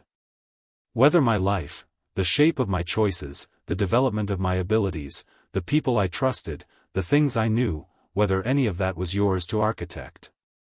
He paused. It wasn't. Silence. The suppression field in the North Tower, Harry said. How much of my potential did you suppress? Dumbledore was quiet for long enough that the quality of the quiet answered the question. 50 to 60%, Harry said. Wednesday's estimate. The Addams girl is perceptive, Dumbledore said, and the specific choice of what to address, her perceptiveness, not the number, was itself an answer. She is, Harry said. So is Daphne. So am I, when I'm not being architecturally prevented from being. He stood up. I'm not here to end things between us. I don't want that, I don't think that serves anyone, and I do still, he stopped. I still think you are, underneath all the management and the strategy and the long game, someone who is trying to do what's right. I think you are so certain you know what right is that you have stopped being able to tell the difference between your certainty and the truth. He met Dumbledore's eyes. But the management is done. The information control is done. The suppression field comes down. Dumbledore looked at him. The warm eyes, the half-moon glasses, the silver beard, the whole assembled image of the wise and certain patriarch of British magical society, and inside it, something that Harry was seeing for possibly the first time, something small and genuine and much less certain than the surface, a man who has been holding a plan for 20 years and can feel, right now, the plan beginning to change shape without his permission. If the field comes down, Dumbledore said carefully, you will develop rapidly. Power without the years of structured guidance is mine to manage, Harry said. With people I trust. He picked up his bag from the floor beside the chair. I'd like the field down by tonight. Or I will take it down myself, and the method I'd use involves accessing the maintenance focus in the North Tower, which will be less tidy than you're doing it and will also notify the ward monitoring system that someone has been in that room, which I imagine you'd prefer to avoid. Dumbledore looked at him for a long, still moment. Harry waited. The field, Dumbledore said, very quietly, will be down by tonight. Harry nodded. He moved toward the door. He had his hand on the handle when Dumbledore said, Harry. He looked back. The prophecy does not determine the method, Dumbledore said. Only the necessity.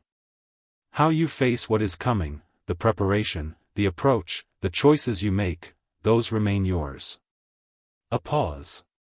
They always were. I made errors in judgment. Another pause, longer. More than I care to account for today. Harry looked at the old man. I know, he said. He left. The walk from Dumbledore's office to the Great Hall for lunch took 4 minutes and felt like 4 hours. Not because it was emotionally difficult, it wasn't, which was itself the strangest thing, the strange clarity of someone who has completed a necessary thing and found it cleaner than expected. But because the 4 minutes were loud. The castle was its usual midday self around him, students streaming between classes, noise and movement and the smell of lunch drifting up from the hall below, and Harry moved through all of it in a private silence that had nothing isolating in it, just the specific quality of someone who is very present and very much themselves. He sat next to Hermione at the Gryffindor table. She looked at him once, sideways, with her full attention. Then she said, "You look different." "Do I?" "Yes." She was quiet for a moment, loading her plate with the methodical efficiency of someone who eats as a practical matter and is always slightly impatient with the time it takes. "I've been putting things together," she said carefully. "Since Wednesday arrived. Since you started going out at night." Another pause. "Since you stopped looking like someone carrying something too heavy for one person." "Because it's not one person anymore," Harry said. Hermione nodded slowly. "The room," she said. "The room of requirement." "Yes. You should have told me." "I know. I'm sorry."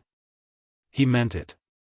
It needed to be, the structure needed to be solid before I put more weight on it. "And you have a complicated relationship with the idea that Dumbledore might be." "I know," she said. Her voice was very even and had the specific quality of someone who is integrating something they had felt coming for a long time and had been hoping, quietly, would not arrive.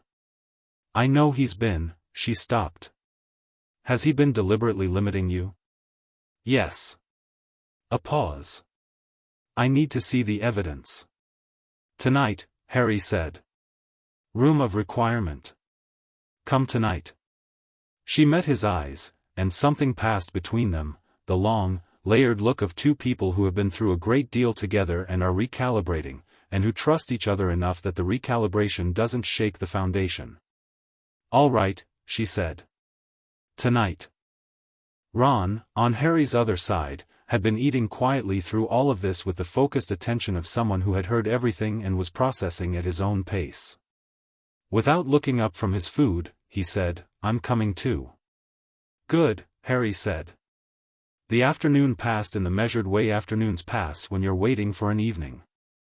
Transfiguration, in which McGonagall demonstrated the conversion of complex organic shapes with the crisp authority of someone who had no patience for imprecision and no time for students who hadn't done the reading. Harry performed the practical with the wand work that was still his default. He'd been working consciously this week to integrate the wandless practice from the forest, but it wasn't instinct yet, just preference, and produced a result that made McGonagall look at him for a moment with a careful, measured attention that was not her usual evaluating work attention. She said nothing. But she looked at him again at the end of the lesson with the same expression, and Harry thought, she suspects something has changed. And then thought, she might know more than I think she does. He filed that under later. In the dungeons, potions ended with Snape pausing at Harry's bench on the way out and saying, in the flat, private tone of someone making a specific choice about how to deliver information, a clemency. If you haven't been practicing, now would be an optimal time to start. He moved on without waiting for a response. Harry looked at his back, and thought about what Wednesday had said, he carries information he's not allowed to share, and thought about leverage, and then he thought about the forest conversation and the specific phrase the war that's starting, and he said, quietly, to Snape's retreating figure, the field is coming down tonight. Snape stopped. He didn't turn around. He stood in the dungeon corridor, very still, for 4 seconds. Then he walked away without saying anything. But his back, when he walked away, had a different quality from his back when he'd approached. Harry walked to the room of requirement. Wednesday and Daphne were already there. Wednesday had the files spread across the floor in a new configuration, not the preliminary organization of 3 days ago but a refined architecture, everything cross-referenced, the most significant items at the nodes of a structure that was beginning to look like a plan rather than an investigation. Daphne had her training framework written out across 4 sheets of parchment, dense with notation and structured in the modular format she described, adaptable to time windows, scalable to development pace. Harry told them about the conversation with Dumbledore. He told it straight, the way Wednesday had taught him to receive things, without dramatizing the emotional weight, without minimizing it either, just the facts in the order they'd happened in his sense of what they meant. Wednesday listened without interrupting. Daphne listened and her pen moved twice in small note marks before she caught herself and stopped. When he finished, there was a brief silence. He agreed, Wednesday said. Without significant resistance. He argued at the edges, Harry said. But yes. He agreed. That concerns me more than refusal would have, Daphne said, and her voice was careful. Harry looked at her. Why? Because a man who has managed this situation for 20 years and who has just had his central mechanism of control challenged, and who agreed without significant resistance, she looked at her notes. Either he's genuinely moved by the confrontation and is reassessing, or he's decided that allowing the field to come down is consistent with a version of the plan that we haven't seen yet. She looked up. He might be 3 steps ahead. He is almost certainly 3 steps ahead, Wednesday said. He's been playing this game since 1945. We've been playing it for 2 weeks. She paused. The difference is that his plan required a specific version of Harry. A managed version. A version operating at 40% capacity with curated information and architecturally shaped loyalties. She looked at Harry. He can adjust his plan. He can't adjust the fact that the variable has changed. We need to be faster than his adjustment, Harry said. Yes, Wednesday said.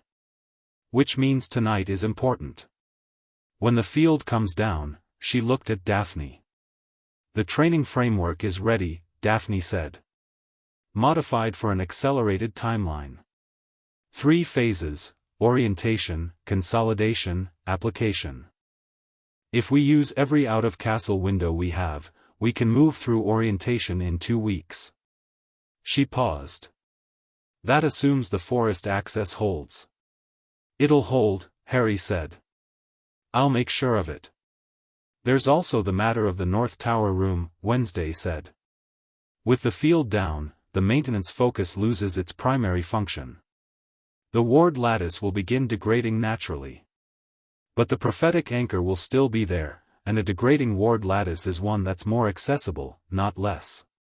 She looked at Harry. I can get the full text of the prophecy within the next 48 hours. Do it, Harry said. The door opened. Hermione came in first, moving with her characteristic forward momentum, looking around the room with the cataloging expression of someone mentally indexing everything simultaneously. Ron was behind her, with his hands in his pockets and the expression of someone who had committed to a thing and was not going to be weird about it no matter how weird it got. They both stopped when they saw Daphne. Hermione recovered first.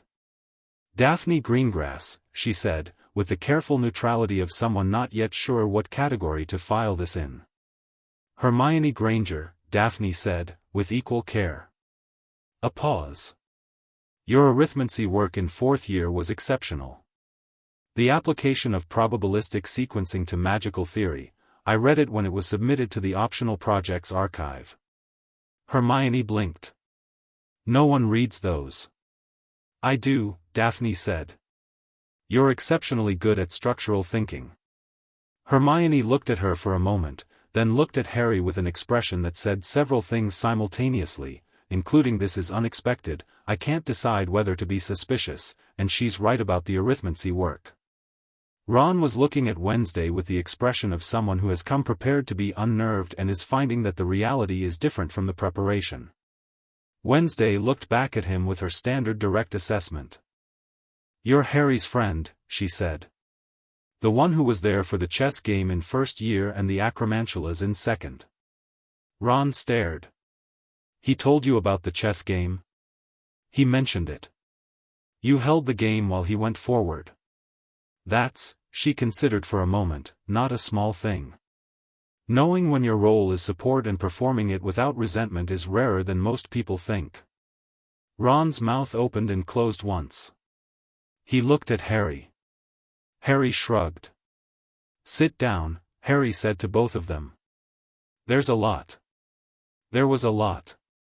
It took an hour to go through it properly: the ward readings, the suppression field, the North Tower room, the prophetic anchor, Morticia's files, the conversation with Dumbledore, the training framework, the plan. Hermione asked questions at intervals, not interrupting but inserting precise queries at the moments when the information needed clarification, her voice very level and controlled in the specific way it got when she was managing a strong emotional response by directing her attention outward. By the time they were done, the fire had burned lower and Hermione was sitting with both hands flat on her knees and looking at nothing in particular. "I should have," she started. "No," Harry said. "You couldn't have known." "I suspected things," she said. "There were inconsistencies. In the historical record, in the way certain events were documented, in the gaps in the Hogwarts library that were too specific to be accidental." She stopped. "I didn't want to follow them. I didn't want to find out what was at the end." "I know," Harry said, gently. A pause. Ron reached over and put his hand over hers, and she looked at it for a moment, and something in her face settled. "All right," she said. "All right. What do you need from me?" "Research," Wednesday said. "You are, by reputation and observation, the best researcher in the school. There are 3 specific questions I need answered: the legal framework for challenging an institutional ward structure under British magical law, the historical precedent for ICW student welfare interventions, and the counter-theory to ambient motivation shaping, specifically whether it can be reversed in adults who were subjected to it during formative years." Hermione looked at Wednesday. "The first 2 I can do in 3 days," she said. "The third might take a week." "Take the week," Wednesday said. "I'm useful too," Ron said. "In case anyone's wondering." "You know Hogwarts," Harry said. "Better than people give you credit for. You've been here 7 years and you pay attention to the social architecture the way Hermione pays attention to books and I pay attention to dark corridors. I need you watching patterns. Student behavior, staff behavior, Umbridge specifically. She's going to react to something in the next week and I want to know what she does before I have to discover it by being in the middle of it." Ron sat up slightly. "Social intelligence gathering. If you want to call it that." "I do," Ron said, with some satisfaction. The fire crackled. The room held all 5 of them, warm, the shelves fuller than they'd ever been. Harry looked around at the people in the chairs, Wednesday reading her dark book during the pauses, Daphne finishing her note with the careful precision she brought to everything, Hermione already mentally working the first research question, Ron committing his considerable people-reading skill to the task with the serious enthusiasm of someone who'd been waiting for a job he was actually suited to. Something large and warm moved through him. "Thank you," he said. "All of you. No one made a thing of it." Which was exactly right. He pulled out the Marauder's map. "There's one more thing," he said. "Tonight. Now, actually." He opened the map and found what he'd been looking for since Dumbledore agreed to take the field down. The field comes down tonight. Which means there's a window, before Dumbledore notifies anyone that the situation has changed, before whatever adjustment he's making accounts for the new variables, where we should do the one thing that most benefits from the element of surprise. "The North Tower room," Wednesday said. "Yes," Harry said. "Full access. Full prophecy text. Tonight. The ward lattice will have begun degrading the moment the field was deactivated," Daphne said. "If the field comes down at," she checked the time, "it's currently 7. If he deactivated it during our meeting, he would have," Wednesday said. "He's a man of his word, architecturally. It's one of the tools he uses."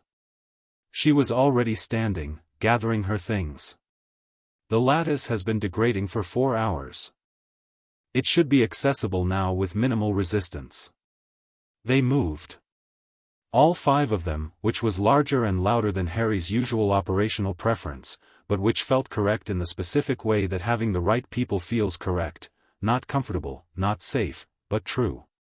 They moved through the castle in the new configuration, the map reading clear in Harry's hands, Filch 2 floors down and heading away, Umbridge in her office, McGonagall in her office, the corridors between them clean. North Tower. Second landing. The door. It opened immediately when Harry put his hand on it. No resistance. The stone moved aside on the first touch, as though it had been waiting to, and the room opened around them. The sphere was there.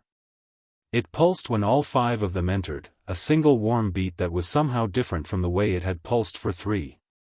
More awake. More present. Like something that had been very long in the dark, registering the increase. Wednesday moved to it without hesitation. She didn't touch it yet, she examined it with a series of small, precise diagnostic movements, reading the state of the ward lattice, checking the containment integrity. "The lattice is 60% degraded," she said. "What's left is passive. It won't trigger notification." She looked at Harry. "The full access requires your direct contact again, but this time I'll guide the interaction. I need you to hold the contact open rather than just receiving the initial impression. Can you do that?" "Yes," Harry said. "If it becomes painful or disorienting, tell me." "It won't," Harry said, and meant it. He put his hand on the sphere. The information arrived differently this time, not as knowledge but as language, actual words, the specific speech of a moment 2 decades old held perfectly in amber. He heard the voice, high, cracked, the Sybil Trelawney voice he recognized from years of divination class but rendered strange by something that wasn't Trelawney at all, something that moved through her like a tide through a harbor, the one with the power to vanquish the Dark Lord approaches. Born as the 7th month dies. And the Dark Lord will mark him as his equal, but he will have power the Dark Lord knows not. And either must die at the hand of the other, for neither can live while the other survives. The one with the power to vanquish the Dark Lord will be born as the 7th month dies. The words settled into him. He stood with his hand on the sphere and let them settle completely, not turning away from any part of them, not editing them through the filter of how Dumbledore had been going to explain them, just the words themselves in their full weight. Power the Dark Lord knows not. He thought about the forest. The sourceless light. The effortless wandless work. The 60% he'd never had access to. He thought, is this what it is? Is this the power? And immediately thought, no. It's not. It's not the magic. He pulled his hand back from the sphere. Everyone was watching him. "The power he knows not," Harry said, into the quiet room. "Dumbledore always told me it was love. The magic of my mother's sacrifice." He looked around at the 5 people in the room with him. "I think he was right. I think he was also using it. The same way he uses everything, not wrong, but incomplete. Because love isn't passive. It's not a shield you carry. It's a choice you make, again and again, about what you're willing to fight for and why." He looked at the sphere, which had gone still now, its purpose completed, the amber finally opened and released. "Voldemort has power. He has extraordinary power. What he's never had is a reason to fight that goes beyond his own survival." He looked at his hands. "That's the difference." The sphere, slowly, began to dim. Not extinguish, just settle, like a fire after it's been fed. Like something that had been waiting to be understood, finally understood. Wednesday was looking at him with the expression she'd had in the forest when the light rose from him, that particular still attention that was, in Wednesday's emotional register, the closest thing to moved. Daphne was looking at him with her sea-glass eyes very clear and direct, and something in her expression was open in a way he hadn't seen from her before, not the assessment, not the calculation, just Daphne looking at Harry, full attention, no glass in the way. "Right," Harry said. He breathed out. "Now we actually plan." They went back to the room of requirement, all 5 of them, and they did exactly that. Sirius arrived at 2 in the morning. Not in person, through the flue in the room of requirement's fireplace, which the room had provided without being asked, because the room knew what they needed.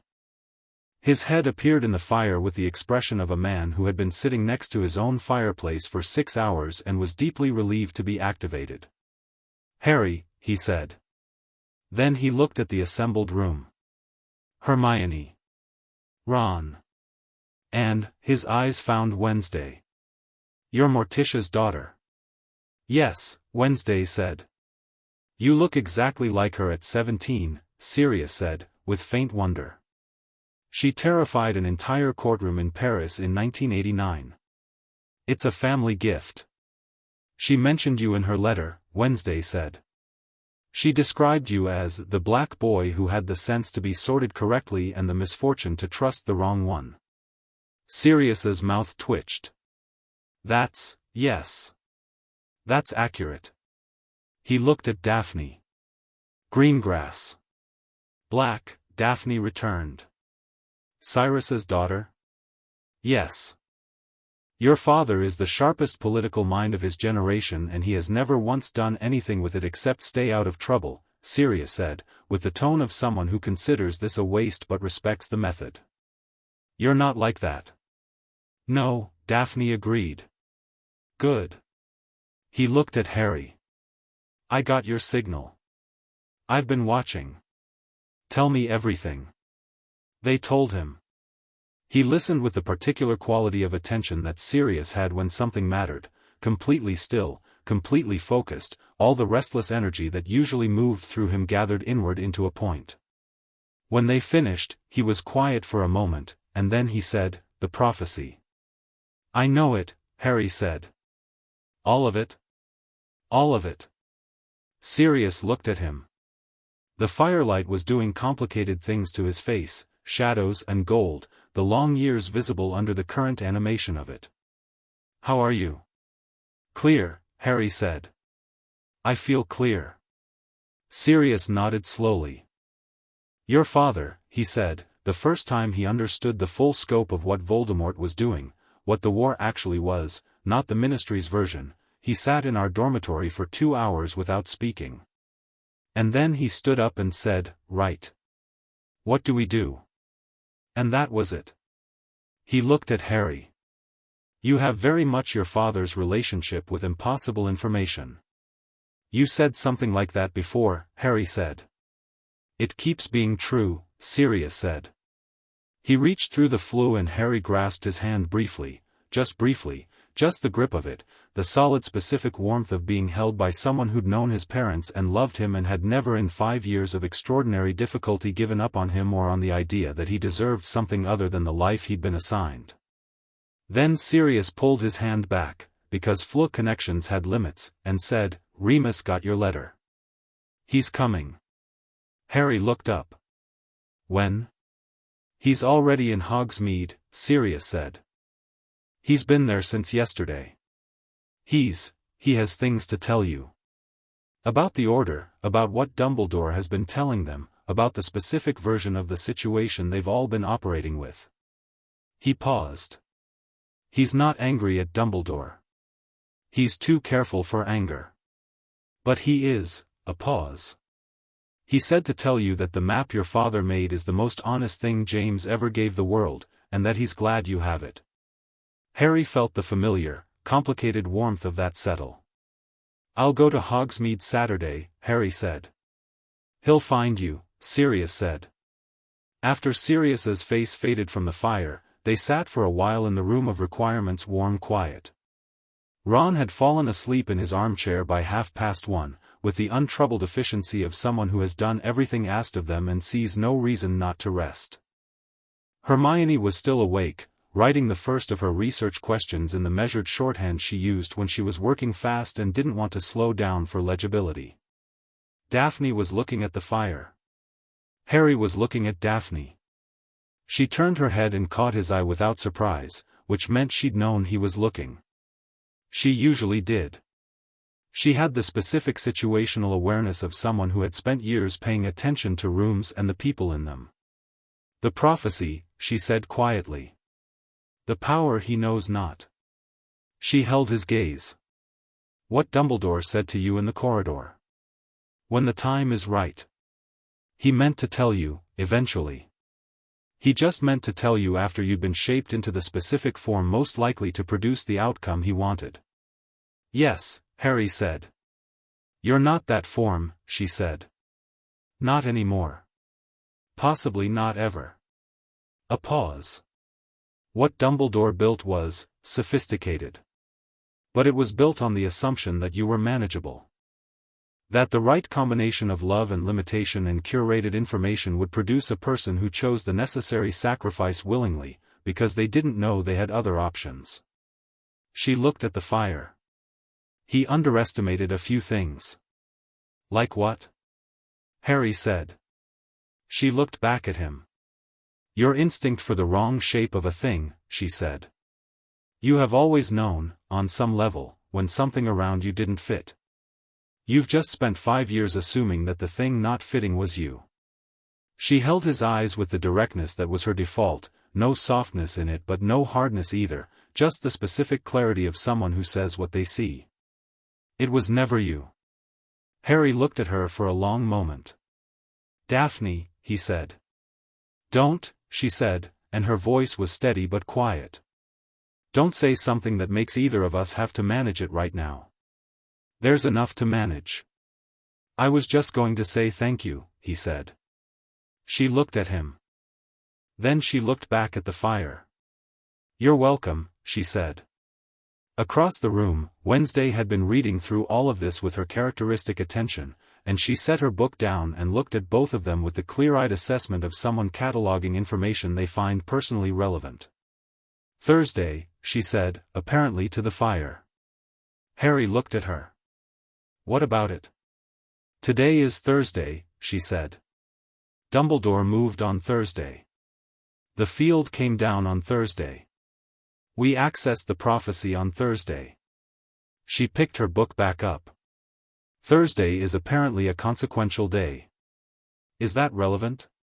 Harry asked. "Probably not," she said. "I find patterns interesting. A beat. Also, Umbridge is planning something. I saw her meeting with 2 ministry officials this afternoon outside the library. The specific documents they were reviewing had the seal of the Educational Decree Committee." Everyone who was awake looked at her. "You could have led with that," Daphne said. "I was getting to it," Wednesday said, unmoved. The decree will likely formalize her oversight of student organizations and correspondence. It will be posted within the week. She turned a page. We should assume our communication routes will be monitored and adjust accordingly. She paused. Also, the two officials she met with were the same ones who reviewed my transfer documentation when I arrived. Which means Umbridge is specifically targeting the international student status. Another pause. She's coming for me. Can she? Harry asked. With the new decree, possibly, Wednesday said. She'd need to demonstrate that the international transfer protocol doesn't insulate me from domestic educational enforcement. Which requires a ministry ruling, which takes 3 to 5 weeks, Daphne said. During which you're insulated. She paused. But it tells us something about her timeline. She's accelerating. Because we're accelerating, Harry said. Yes, Wednesday said, turning another page. She reports to Fudge, who reports upward through a chain that Voldemort has been quietly infiltrating for 2 years. Umbridge doesn't know that's what she's part of, she thinks she's performing ministry oversight. But the intelligence she gathers goes somewhere she doesn't track. She looked up. Which means whatever we do in this school, someone else knows within 48 hours. Voldemort knows, Harry said flatly. He knows what Umbridge knows, Wednesday said. Which is currently, you have been doing something at night. You have allies. You challenged Dumbledore. The field came down. She closed her book. He's adjusting too. Harry sat with the full weight of that for a moment, the awareness that their game board had multiple players, not all of whom they could see, operating on timelines that didn't align with theirs, and that the very momentum that was moving them forward was also a signal to everyone watching. He thought about what it meant to be a variable that had changed. He thought about Voldemort, receiving fragmented intelligence from a toad who didn't know she was a conduit, and what conclusions a very intelligent and very damaged person made from information about a boy who had stopped being managed and started moving on his own terms. He thought, good. Let him try to account for the new variable. Let him try to build a plan around the unmanaged version. The room of requirement burned warm around 5 people who had, in less than 2 weeks, changed the shape of something that had been building for 20 years. Ron asleep in his chair. Hermione writing in her shorthand, faster now, the work finding its rhythm.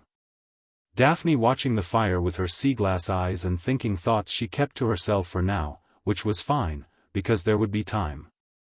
Wednesday reading, or appearing to read, actually tracking every person and every silence in the room with the quiet totality of someone who does not miss things. And Harry, in the middle of it, feeling the night air through the room's single high window and the castle's weight around them and the specific, grounding reality of people you'd chosen rather than been assigned, and thinking about a light that rose from him like heat from stone and belonged, entirely, to him. Outside, the castle was very still. Below, in Umbridge's office, a decree was being drafted. In his tower, Dumbledore sat at his desk for a long time, looking at a silver instrument that had gone still, and thinking about plans that bend in the middle. In Hogsmeade, a scarred, gentleman sat in a rented room and waited for Saturday. And in the forest, the Thestrals moved through the dark between the trees, pale and quiet and entirely untroubled, because they had seen what was coming and they found it, on the whole, worth watching. Chapter 6, Choosing Their Own Story. Saturday arrived like a decision made. Not the gray, grudging Saturdays of the past month, this one came in clear, with a cold that had teeth but also light, the kind of November morning that feels like the year taking one final honest breath before winter closes down. Harry was awake before anyone else in the dormitory, which was not unusual, but the quality of his wakefulness was different from the usual pre-dawn anxiety. He lay in his bed for exactly 5 minutes, looking at the ceiling, and then he got up because there was no reason not to. He was at breakfast before half the school, and he ate with the specific appetite of someone whose body had decided, with no input from the anxious parts of his mind, that today it wanted fuel.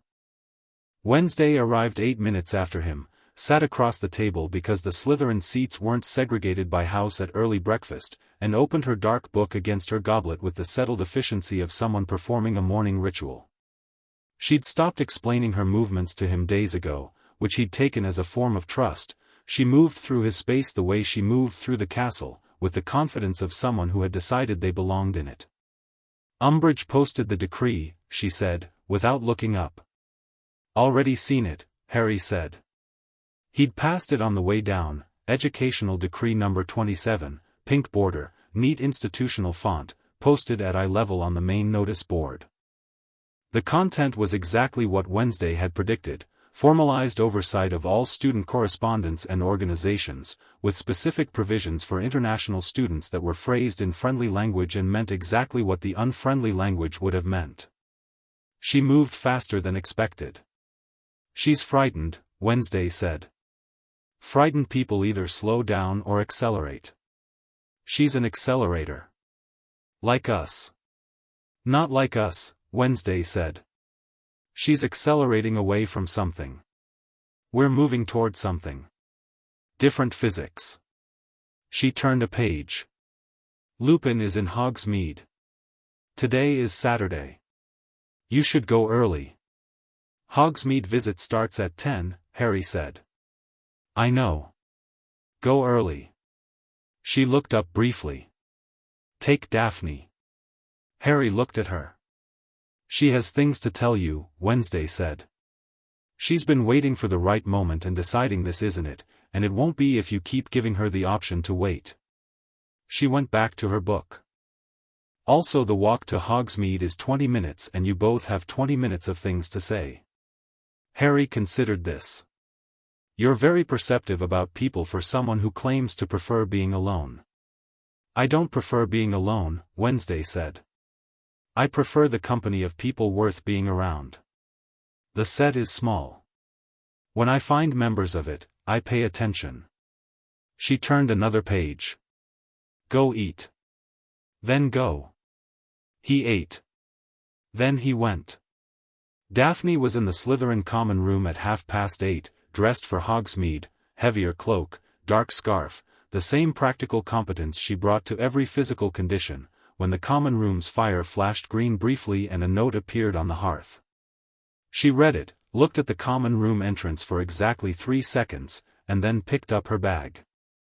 They walked to Hogsmeade through the November morning with the castle behind them and the village ahead and the cold working at the edges of their faces, and the landscape had the particular quality of winter preparation, fields stripped back, trees bare, everything simplified down to structure, and the structure was beautiful in the specific way that becomes visible when decoration falls away. Harry had been trying to figure out how to start since he'd left the Great Hall, and he was considering 3 different approaches when Daphne said, I want to tell you something. All right, he said. She walked for a few steps in silence, and he recognized this as her thinking pace. She moved slower when she was organizing something, almost imperceptibly, like a current slowing at depth. I've been in this school for 5 years, she said. And in 5 years I have very carefully not made myself available. Not to the Slytherin social structure, not to the war narrative, not to anyone's plan. I've watched and learned and prepared and I have been safe. She paused. I am very good at safe. I know, Harry said. It has been, she said, in the careful way of someone accurately reporting on a condition they've lived in so long it took effort to see clearly, profoundly lonely. He looked at her. She was looking at the path ahead, her profile precise in the cold morning light, her expression the honest one, not the assessed version, not the composed Slytherin surface. Just Daphne, describing her life accurately. I watch people, she said. I'm good at it. I understand them faster than they understand themselves, usually. And the thing about understanding people quickly is that you can see, very early, when someone is performing rather than being. And most people perform. Most of the time, in most rooms, the person you're talking to is playing a version of themselves that was built for an audience. She paused. It's exhausting to watch. And me? Harry said. She glanced at him sideways. You've never once performed, she said simply. In 5 years. Not once. You feel everything on the surface, not openly, you're not that person, but it's there, if you know what to look for. The way something hits you, you actually feel it. The anger is real. The grief is real. The happiness is, she stopped. In 2nd year. The flying lesson. You got on a broom for the first time in your life and your face, she made a small gesture. I was watching from across the courtyard. Your face did something so completely unguarded that I thought, that person has no protection at all. And then I thought, how is he still standing? Harry was quiet for a moment. By not having the option not to be, he said. Yes, she said. That's what I concluded. She pulled her scarf slightly higher against the cold. What I didn't expect, watching you, what I could never have anticipated from the outside, was how much of what you are has been suppressed. Not just the magic. The rest of it. The version of yourself that would have existed without the Dursleys and without Dumbledore's architecture and without 5 years of being told, in 100 small ways, that your value was contingent on a specific function. She looked at him. You're much more than the function. They were past the school gates now, on the lane between the school and the village, and the wind was stronger here, in the open, without the building's shelter. Daphne, Harry said. I'm not finished, she said, not unkindly. He waited. I came into this, whatever this is, our alliance, the 3 of us, the 5 of us now, I came in with a plan, she said. My own plan, separate from Dumbledore's, separate from Voldemort's, separate from my family's careful neutrality. My plan was to position myself near the person at the center of the coming conflict and make sure that person was better equipped than Dumbledore had allowed them to be, and in return to be part of something that mattered. She paused. That was the plan. Harry said. She was quiet for a beat. The plan has changed, she said. It changed somewhere around the night in the forest when I watched a light rise out of you like you'd been waiting your whole life to let it out, and it looked so natural that I almost, she stopped. It changed. The function of the plan changed. The strategic framework is still there, I don't stop being who I am, but what I want from it is different now. What do you want? Harry asked. The same question he'd asked Wednesday on the first day, which had become the question, the one that stripped everything else back. Daphne stopped walking. He stopped too. She turned to look at him in the full, winter morning light, without the fire and the plans and the 5 other people and the weight of the castle between them, and he could see her very clearly, the sea-glass eyes and the precise architecture of her face and the particular quality of someone who has decided, after a very long time spent deciding, to be honest. You, she said. As specifically and uncategorically as that. She held his gaze with perfect steadiness. Not the boy who lived. Not the variable at the center of the conflict. Not the person who benefits my strategic position. A pause. Just you. Which I recognize is complicated and probably poorly timed and is definitely outside my original framework. Harry looked at her. He thought about 5 years of a face across a great hall and a voice that said I've been watching you with the specific honesty of someone who had never, not once, been watching for anything other than the truth of what they saw. He thought about the annotated books and the architectural history research and the father's files read in secret and the quiet, relentless, solitary work of someone building something in the dark because they believed it was worth building. He reached out and took her hand. She looked at his hand and then at him, and the expression she had was the most unguarded he'd ever seen on her face, not the open shock of surprise but the open warmth of someone receiving something they'd wanted for long enough that the receiving of it required a moment to process. She didn't look away. Okay, he said. Her mouth curved. Not the fractional non-smile he'd been learning to read. A real one, small and warm and entirely genuine, the expression of someone who doesn't smile often and means it completely when they do. Okay, she said. They walked the rest of the way to Hogsmeade hand in hand, which was the kind of simple, uncomplicated thing that Harry had not had nearly enough of in his life and which felt, for exactly that reason, enormous. Remus Lupin was waiting in the back booth of the Three Broomsticks with a cup of tea he'd been nursing since 9 and a look of patient preparation, the look of someone who has thought carefully about what they're going to say and has also made peace with the fact that the conversation might go somewhere they haven't prepared for. He stood when Harry came in, and the two of them looked at each other across the warm interior of the pub, with its smell of butterbeer and its morning quiet, and something passed between them that was the accumulated weight of everything Harry's father had trusted Remus with and everything Remus had tried, in the broken circumstances of Harry's life, to honor. "Harry," Remus said. "Professor," Harry said, and then, because it felt wrong, Remus. Remus smiled, and it was the tired, genuine smile Harry had first seen in a third-year defense classroom. "Remus," he agreed. Then he looked at Daphne. "Miss Greengrass." "Mr. Lupin," Daphne said. They sat. Madame Rosmerta brought more tea without being asked, because she had an instinct for what tables needed that had nothing to do with magic and everything to do with decades of reading people. Remus looked at Harry for a long moment. "Sirius told me," he said. "About the field. About the conversation with Albus." He paused. "About the prophecy. Did you know?" Harry asked. "About the prophecy?" "The existence of it, yes. The content, the full content, I knew in part. Albus told the Order enough to explain why you needed protection, why the Horcrux." He stopped. Harry went very still. Daphne, beside him, had also gone completely still. "The what?" Harry said, very quietly. Remus looked at him. He looked at him with the expression of a man who has just said the wrong word and knows it and also knows that trying to unsay it would be the worst choice. He closed his eyes briefly. Then he said, "I thought Albus had told you." "Remus," Harry said. "What is a Horcrux?" Remus set down his tea. He folded his hands. He looked at the table for a moment, and Harry could see the calculation moving through him, not whether to tell Harry, that was already decided, but how to structure the telling so that it could be absorbed rather than simply survived.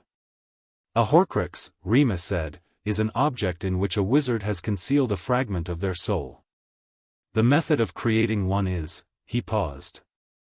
"It requires an act of murder. The soul fractures from the violence of it, and the fragment can be sealed into an object, which then preserves the maker's continued existence even if their body is destroyed." He looked at Harry. "Voldemort made them. We believe, the Order believes, Albus believed, that he made more than one." Harry heard this. He heard it the same way he'd heard the prophecy, completely, without editing, letting the full shape of it land without defense.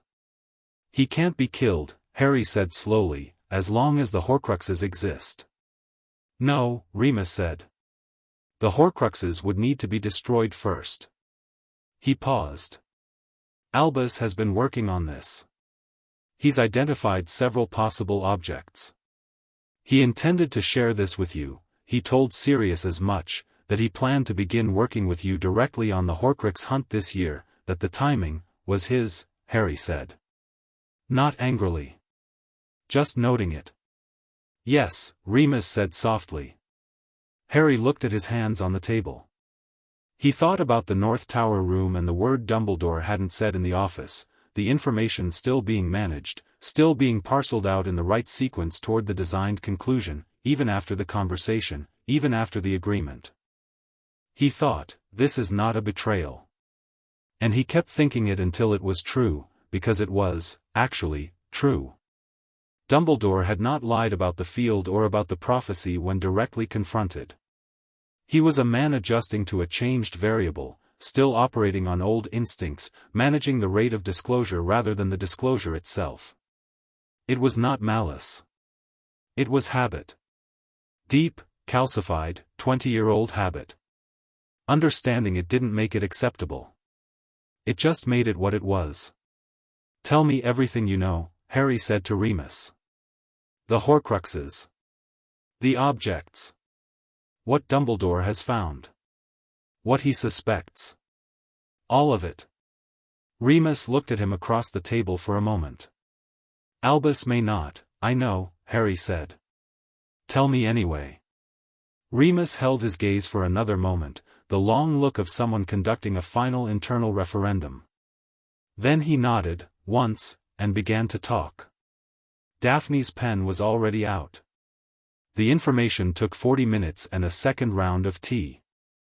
Remus spoke carefully and completely, the way he taught, building from foundations, leaving no gaps, checking at intervals that he was understood rather than merely heard. He told Harry about Voldemort's obsession with immortality, about the known and suspected Horcruxes, about Dumbledore's damaged hand and what had caused it, about the locket and the cup and the diary, already destroyed, the diary, by Harry himself in second year, though he hadn't known what it was, and about the ring, and about the snake. And then he told him about the last one. He told him quietly, and he watched Harry's face as he did, and Harry's face did what it did, felt the thing directly, absorbed it, sat with it. He thinks there might be one in me, Harry said. Doesn't he? Remus was very still. Yes, he said.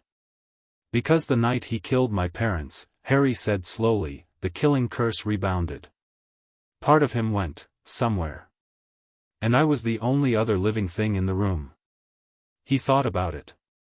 He didn't mean to make me one. It was an accident of the rebounding curse. That's the theory, Remus said. Yes. And the reason he needs me to face Voldemort, Harry said, isn't just the prophecy. It's that the last Horcrux needs to be destroyed, and the only way to destroy an accidental one, woven into a living person, Harry, Remus said, with a specific gentleness in the word, is to kill the person, Harry said. Or to let yourself be killed. Which is why the prophecy says neither can live while the other survives. Because it's not just about Voldemort. It's about me too. I have to die. He said it the way he said most things now, directly, without performance. That's the plan. That's what the whole architecture was pointing toward. Not just defeating Voldemort. Me dying to take the last Horcrux with me. Silence in the Three Broomsticks. Outside, Hogsmeade was filling up with students, voices and footsteps and the ordinary bright noise of a Saturday outing, entirely indifferent to what was being understood in a back booth over cooling tea. Daphne's pen had stopped moving. She was looking at Harry with an expression that had nothing composed about it at all. Harry looked at the table for a long moment. Then he looked up at Remus. Is there another way? Remus held his gaze. Albus believed there was one other possibility, he said. Theoretical. Unconfirmed. If the soul fragment can be extracted from a living host without killing the host, removed as a distinct entity and destroyed separately, he paused. The method hasn't been successfully performed. It's documented once in historical literature, in an alchemical text, and the documentation is incomplete. Wednesday, Harry thought immediately. What text? He said. A French alchemical treatise from the 17th century, Remus said. Albus had a copy. He'd been working through it. He paused. It involves a specific form of soul work that British magical tradition has largely abandoned. The Nevermore curriculum, however, covers soul work, Harry said. Wednesday told me. He was already moving forward in his head, already building the shape of the next thing from the pieces of this one. She's been reading alchemical theory since she got here. She adapted her potions method. The dark book she carries, I've seen the entries, they're alchemical notation. He looked at Remus. Can you get Dumbledore's copy of the text? Remus looked at him carefully. I can ask him. Don't ask, Harry said. Tell him it's needed. Tell him that his timeline for information disclosure has been superseded by events and that I'd like the text by Monday. He held Remus's eyes. He'll give it. He agreed to the field. He's adjusting. Let him adjust toward being useful. Remus looked at him for a long moment with the expression Harry had come to associate with adults who had expected one version of this conversation and were encountering another. "You're very like her," he said softly. "My mother?" "In this specific way, yes. The way she had of taking the worst possible information and immediately converting it into a practical problem. A small, warm, complicated smile. Drove your father to distraction. He tended to need a few hours of being furious first." "I'll probably be furious later," Harry said honestly. "But I don't have the time for it right now." Remus nodded. He reached across the table and gripped Harry's arm for a moment, not the sustained clasp of a long goodbye, just the brief, solid contact of someone who has decided to stop managing their feelings about the situation and just have them. "Monday," he said. "I'll have the text." "Thank you," Harry said. "For telling me." "You should have been told years ago," Remus said, with the quiet weight of a man who had known that and had his own complicated relationship with having not acted on the knowing. Harry accepted this. He wasn't going to relitigate it. There were too many things that should have been done differently by too many people, and assigning that weight now was a form of backwards facing that he couldn't afford. He stood up. Daphne stood with him. Remus stayed seated, wrapping both hands around his tea in the way of someone who needed a moment, and Harry left him to it. They stepped out into the cold Hogsmeade morning and stood on the cobblestones in the bright winter light, and Harry breathed in once and looked at the sky, which was extraordinary, the specific deep blue of cold clear November, with one long white cloud moving slowly across it from west to east. "Harry," Daphne said. "I know," he said. "No, I mean," she stopped. She looked at him with the open expression, the unguarded one. "Are you all right?" He considered the question honestly. "Yes," he said. Strangely yes. He looked at her. "I think I've known something like this was the end of the road since the graveyard. Since I came back and Dumbledore looked at me the way he did, not relieved, exactly, something more complicated. Like something had been confirmed and he was sorry about it." He looked at the sky again.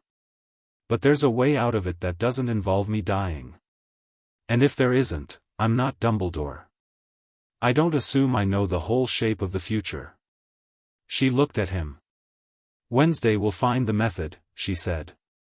It wasn't optimism. Daphne didn't do optimism as a practice. It was assessment. If it exists, she'll find it.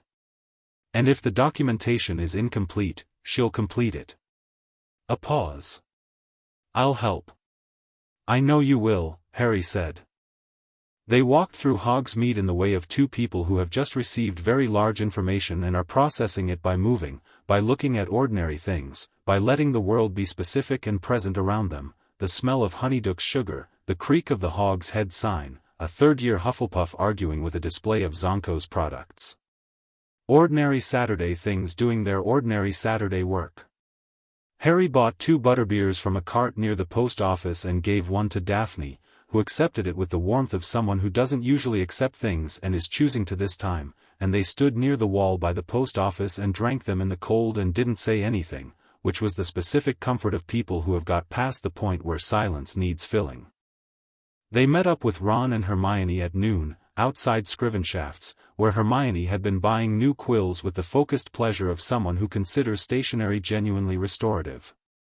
Ron had been in Honeydukes for 45 minutes and emerged with a bag large enough to qualify as a geological feature. Harry looked at his 2 oldest friends in the winter light and felt the same thing he'd felt in the room of requirement on Tuesday night, the specific, grounding reality of people you've chosen. He told them, briefly and directly, about the Horcruxes. About the soul fragment. About the alchemical text and the theoretical extraction method. Hermione absorbed it in the way she absorbed hard information, completely, immediately, with the color draining slightly from her face and then returning as she began converting the emotional impact into working energy. "The French alchemical treatise," she said. "I know of it. De Anima Fragmentis by Flamel's contemporary, a practitioner named Ravard. It was considered fringe theory for most of the 18th century, but there was a revival of interest in it. She caught herself. I can work with Wednesday on this. Good, Harry said. That's exactly what I need.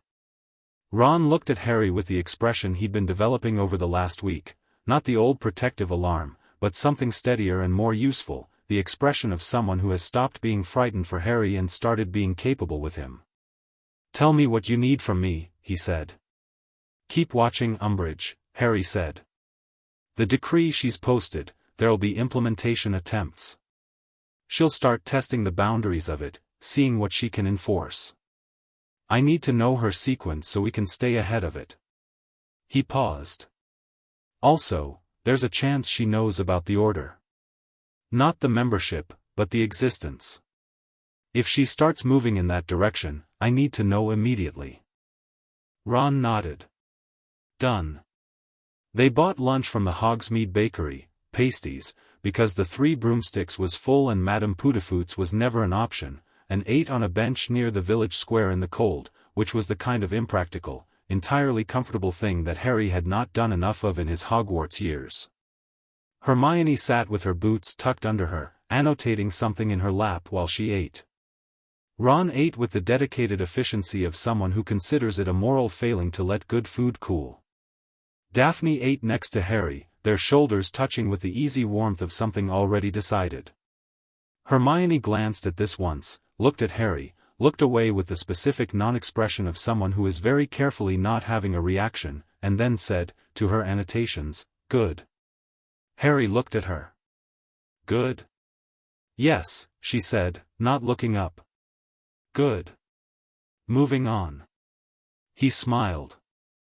It was a very Harry smile, slightly lopsided, genuinely warm, the one that appeared without performance because there was no one in this particular bench arrangement who required performance from him.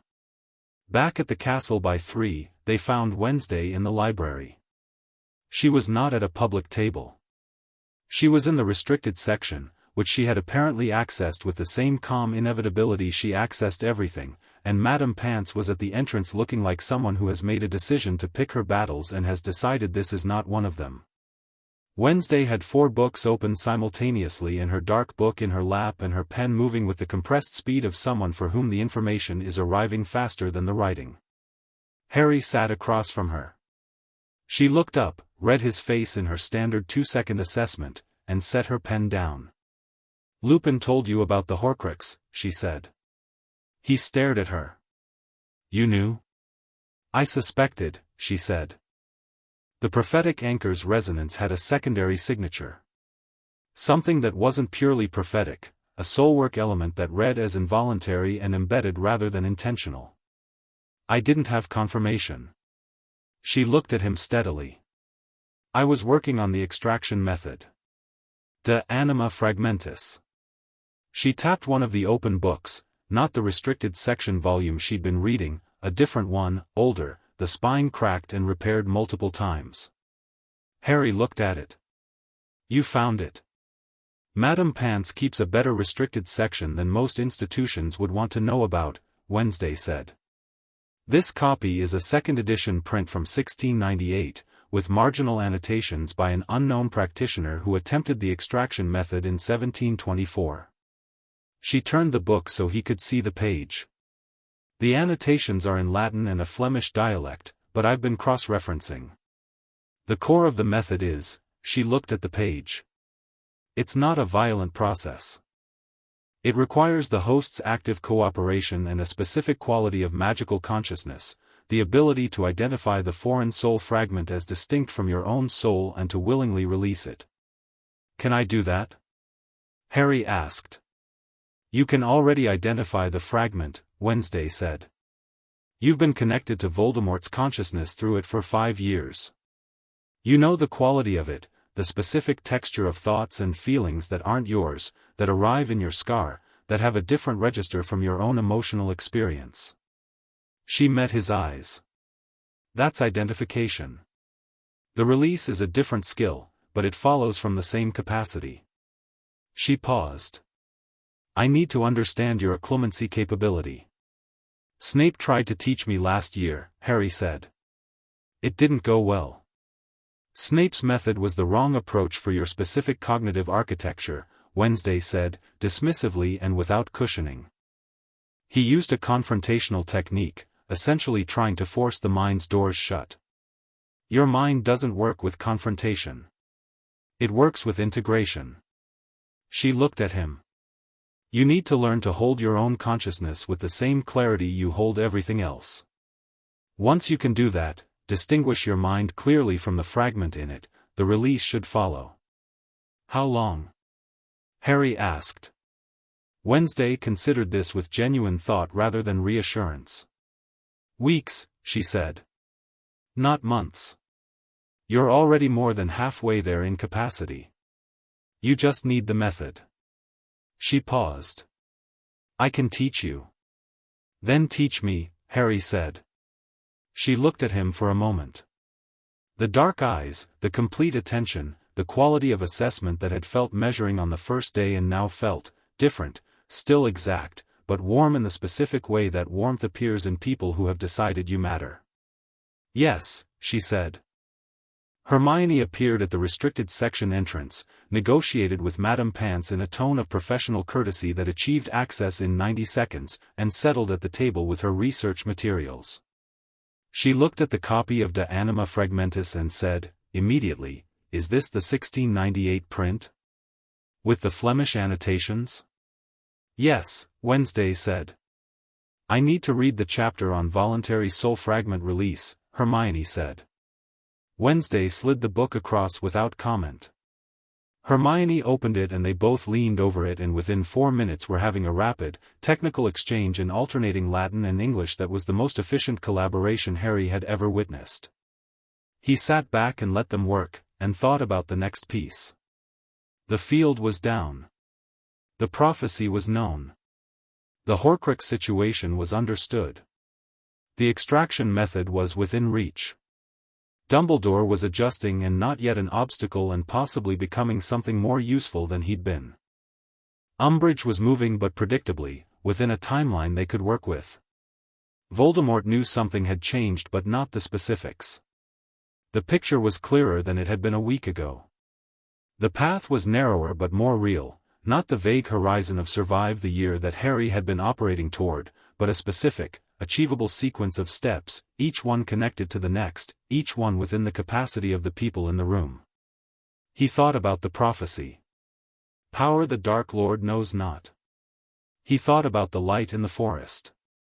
He thought about Daphne's hand in his on the lane from the school, and the warmth of it, and the specific reality of being cared for by someone who had chosen it rather than been built to feel it. He thought about Wednesday in the Sorting Hat, telling it try again with the flat certainty of someone who knew their own nature better than any external framework could. He thought about Remus saying you're very like her with that complicated, tender look. He thought about his mother's magic woven into his skin, absolute refusal, will not yield, and thought, yes. That exactly. The library around him was its usual Saturday self, students at the regular tables, Madame Pants moving with her proprietary grace between the shelves, the particular smell of old paper and dust and the specific magic that accumulates in places where knowledge has been kept. Ordinary. Real. His. He pulled out a sheet of parchment and began writing. Not a plan, they had plans, structured and detailed, filed in Wednesday's precise notation. This was something else. He wrote it the way he thought, in the direction of something that was becoming clearer as he wrote toward it, the specific quality of ideas that arrive in the act of articulating them rather than before. He wrote, what I know. What I have. What I choose.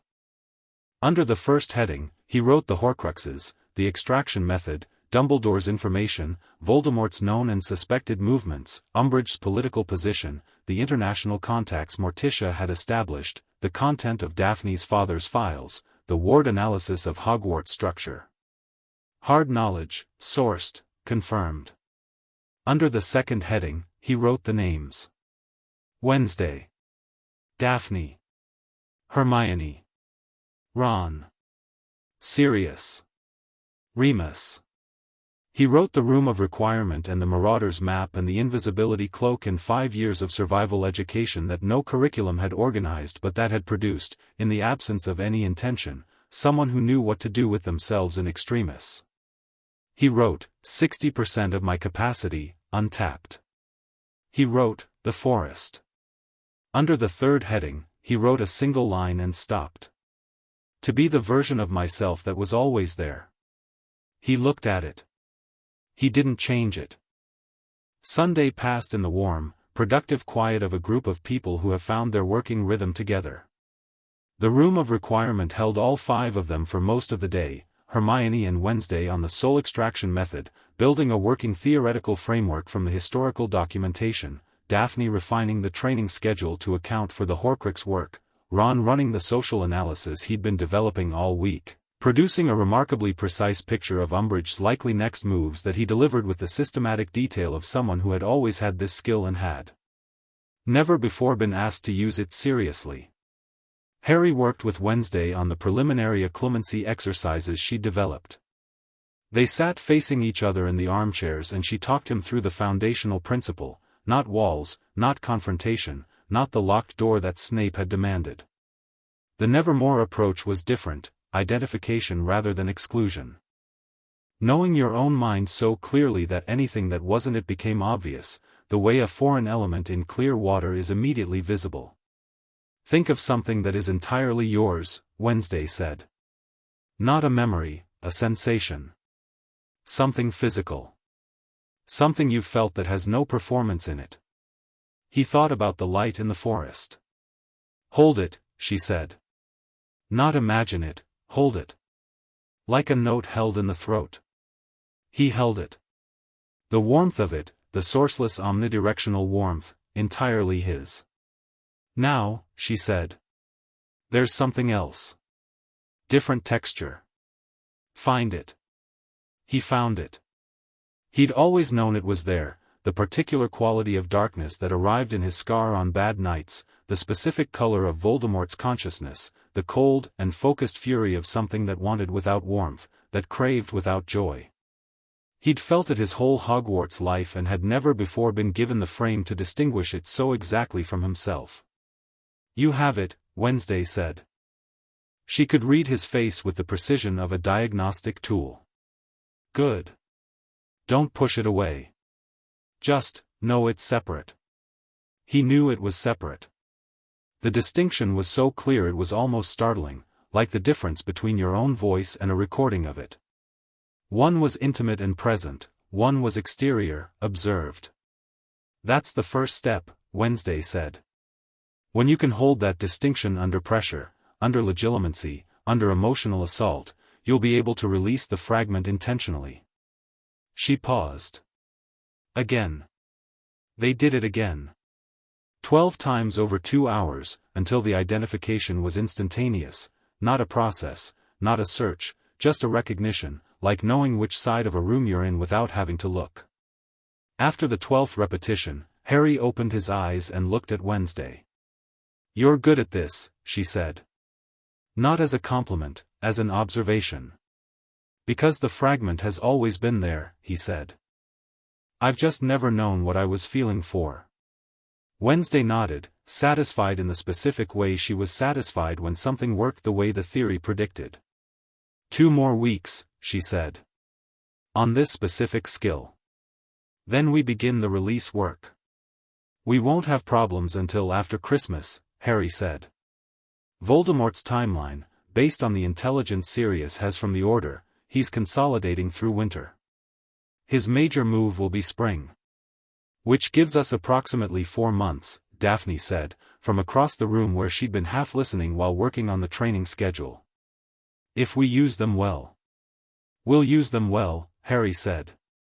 He said it without drama, without the performed resolve that would have come out of him a month ago when certainty was something he constructed rather than something he felt. He said it the way you state a fact about the material world, because it was true, because the people in the room were the evidence of its truth, because the 4 months ahead were real and the work was real and the outcome was not guaranteed but the attempt was, and the attempt was enough. Monday morning came up gray, as November mornings did, but it had stopped feeling like the sky had decided something bleak about the world.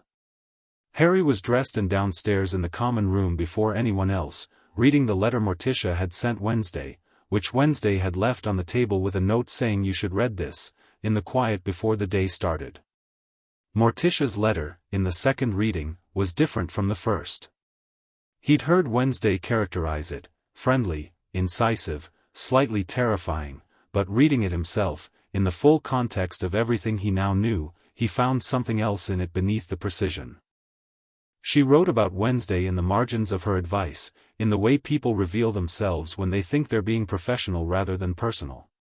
There was a phrase, "The girl sounds sensible about Daphne, the Potter boy sounds like his mother about him," that was Morticia Addams performing brevity, and beneath the performance was something that looked, on close reading, like relief. Like someone who had sent their daughter somewhere uncertain and had received back intelligence that suggested she'd found the right people. He set the letter down and wrote a brief note of his own and left it in the agreed location, the loose stone forth from the left in the fireplace around in the room of requirement, for Wednesday to find. The note said, "Your mother is extraordinary. So is her daughter. H." He didn't overthink it. He went to breakfast. Dumbledore's owl arrived at the Gryffindor table at 8:15 with the alchemical text from Remus. No note with it, just the book, which was old and careful and had been handled many times, its spine broken in the exact places that suggested a reader who returned to the same passages repeatedly. He tucked it into his bag without opening it, because this was not the place, and looked up to find McGonagall looking at him from the staff table with the careful, assessing attention she'd been turning on him for a week. She held his gaze for a moment. He held it back. Something shifted in her expression, not warmth exactly, because McGonagall's warmth was structural rather than displayed. More like a load-bearing wall that had decided it was confident in what it was bearing. She looked away first, back to her breakfast, and Harry thought, she knows more than she said. She's been watching and she's not against us. He filed it, the way he filed everything now. It might matter. It might matter soon. Across the hall, Wednesday's place at the Slytherin table was empty. She arrived 3 minutes later from a direction that wasn't the dungeons, which meant she'd been in the building's upper floors, which meant she'd found the note. She sat down, opened her dark book, and didn't look at him. But there was something in the set of her shoulders, not softer, because Wednesday's shoulders didn't go soft, but settled, the particular quality of someone who has received something they didn't know they were waiting for and have acknowledged it internally without making a production of it. Daphne, already at her seat, was looking at the day's schedule with her planning focus, pen out, moving through considerations. She glanced up at Harry as he refilled his tea and their eyes met with the specific ease of two people who have found, somehow, in the middle of the most complicated thing either of them has ever been involved in, something that is also simple, because it is simply real, and real things are always simpler than everything built around them. She looked back at her schedule. He drank his tea. The day moved through its ordinary hours, classes, the measured transactions of a Tuesday, the school's persistent mechanical rhythm, and Harry moved through it differently than he had the Tuesday before, and the Tuesday before that, and every Tuesday going back to September. He wasn't performing patience. He wasn't enduring. He was present in a room, doing the work in front of him, knowing what he was building toward and finding the daily material of it neither beneath him nor beyond him. Umbridge tested the new decree's implementation in defense that afternoon, asking students to submit a list of all external correspondence they'd sent in the past 2 weeks. Half the class complied. Harry, Hermione, and Neville didn't. Ron wrote a list that contained every letter to his mother and nothing else, which was technically compliant and practically useless, and which he handed over with an expression of blameless cooperation that was one of the finest social performances Harry had ever witnessed. Wednesday submitted a document that was, on examination, a detailed account of her correspondence with her mother about the architectural history of Hogwarts North Tower, which was true, and which satisfied the requirement, and which contained no actionable intelligence whatsoever because Wednesday had drafted it specifically for this eventuality 3 days ago. Daphne submitted nothing, citing the International Transfer Protocol's correspondence protections, which technically applied only to her as the recipient of transfer documentation and which she extended, with a composed face and complete apparent sincerity, to all correspondence she'd conducted with other international students, of whom there was currently one. Umbridge looked at Wednesday. Wednesday looked back at her with the expression she'd had since day one, patient, direct, utterly without apology. The test failed. Whatever she'd been hoping to find in the submissions, she didn't find it. She moved on to the lesson with the tight, architectural smile of someone recalculating, and Harry watched her recalculate and thought, good. Recalculate. We'll be in a different place by the time you catch up. After dinner, the room of requirement held all 5 of them again. Hermione had finished the legal research. The British framework for challenging institutional ward structures was narrow but not non-existent. There was a 1974 precedent involving a Hogwarts ward that had been deemed an unlawful restriction of student development, successfully challenged by a family who'd retained an international magical law specialist. The specific provisions Hermione had found gave Harry, as the primary subject, standing to file a formal objection that would trigger a mandatory review under ICW Charter. "We don't file it yet," Harry said. "We keep it as insurance." Hermione nodded. The motivation-shaping research took longer. The reversal theory, she paused. It's possible. Not simple, not quick, but possible. The shaping works by persistent reinforcement of specific cognitive pathways. If the reinforcement stops, which it has, since Dumbledore's field is the primary mechanism, the pathways can be redirected over time. Especially in adults whose pathways were shaped before full cognitive development. She looked at her notes. The Order members who've been in Dumbledore's orbit for the longest would need the most time. But Sirius and Remus, Sirius spent 12 years in Azkaban outside the field's range, which has already done the work. Remus has been itinerant for years. They're both, already themselves, Harry said. Yes, she said. More or less. The evening moved through its work. At 9:30, when the active tasks were done and the room had settled into the warm quiet of 5 people present without agenda, Ron said, without particular preamble, "I've been thinking about something." Everyone looked at him. "The Horcruxes," Ron said. "The ones that still need to be found and destroyed. Dumbledore's been working on identifying them, right? And now you have the list of what he suspects. The locket, the cup, something at Hogwarts," he frowned. "Something at Hogwarts." "Yes," Harry said. "Nagini," Wednesday said. "The snake. We know about Nagini." "And one unknown," Ron said. "Something Dumbledore hadn't identified." He looked at Harry. "I've been going through it. The things Voldemort valued, the things he'd consider worthy of holding a piece of his soul. He was obsessed with Hogwarts founders. The locket is Slytherin's. The cup is Hufflepuff's. What's Ravenclaw's?" A pause. "Or Gryffindor's," Hermione said slowly, and her voice had the specific quality of someone arriving at a conclusion they hadn't aimed for. "He wouldn't choose Gryffindor, he'd consider it beneath him." "But Ravenclaw, there's a diadem," Daphne said.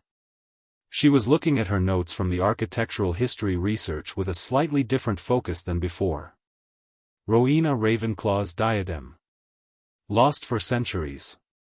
There's a legend that it was hidden at Hogwarts, but the location was never recorded. She looked up. The room of requirement. They all looked at the room around them. "It gives you what you need," Harry said slowly. "Not what you want."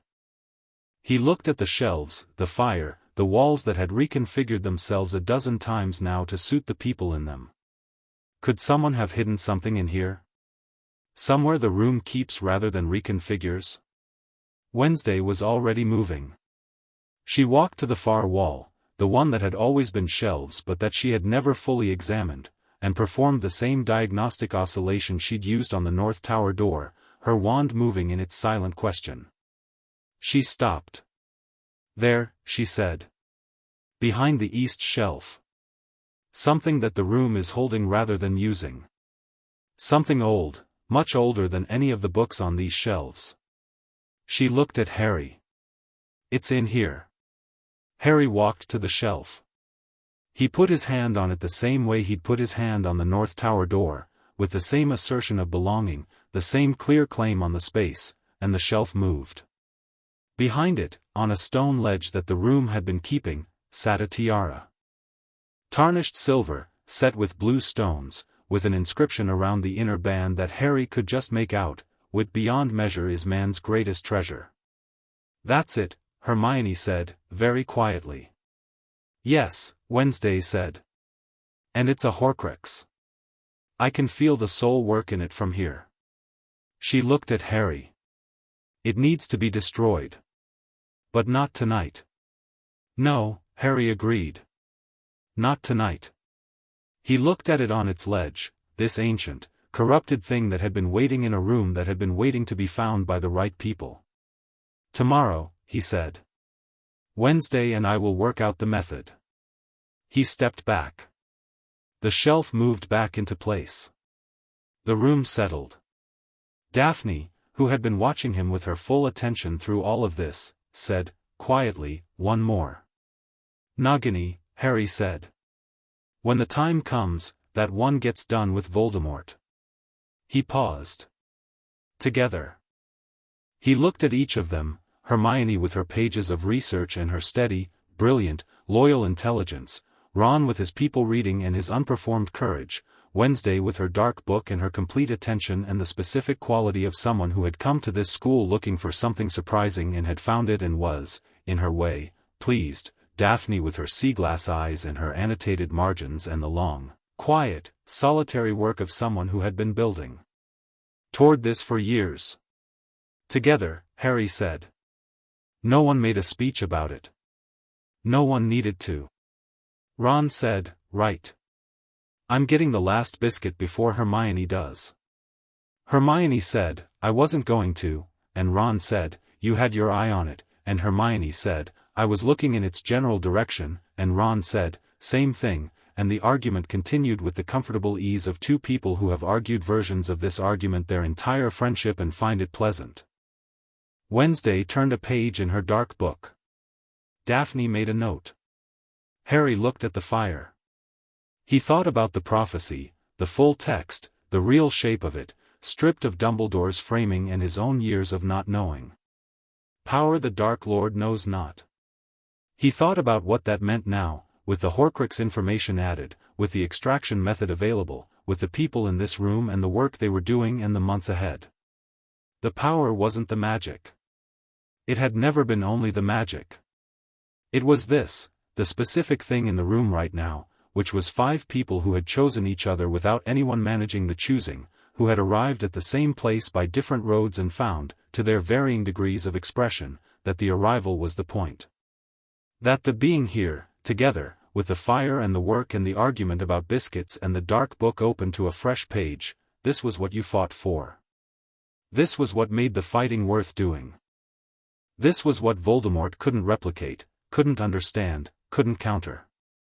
Not because it was soft or simple or magic. But because it was real, and real things, chosen things, things that had cost something and continued to cost something and were chosen again every day, were the most powerful things in any framework, alchemical or magical or otherwise. Harry looked at the fire. He thought, all right. Not the all right of someone bracing for the worst. The all right of someone who has looked at what's coming and found, against all expectation, that they are ready. He thought, let's find out what I can do. The fire burned warm. The room held them. Outside, November moved through its final days toward December, and the world continued its large, complicated business, Voldemort consolidating, the Ministry maneuvering, Umbridge drafting her next instrument of institutional control, Dumbledore sitting with his silver instruments in his tower, adjusting, recalibrating, beginning, perhaps, for the first time in 20 years, to update the plan. The Thestrals moved through the dark of the forest. Sirius sat by his fire in Grimmauld Place, mirror in his hand, waiting for the next tap. Remus walked the streets of Hogsmeade in the early dark, heading south toward the train station, carrying the weight of what he'd given back and finding it lighter than expected. In the room of requirement, 5 people who had decided to write their own story were already 3 chapters into it. And it was, by any honest accounting, a much better story than the one they'd been assigned.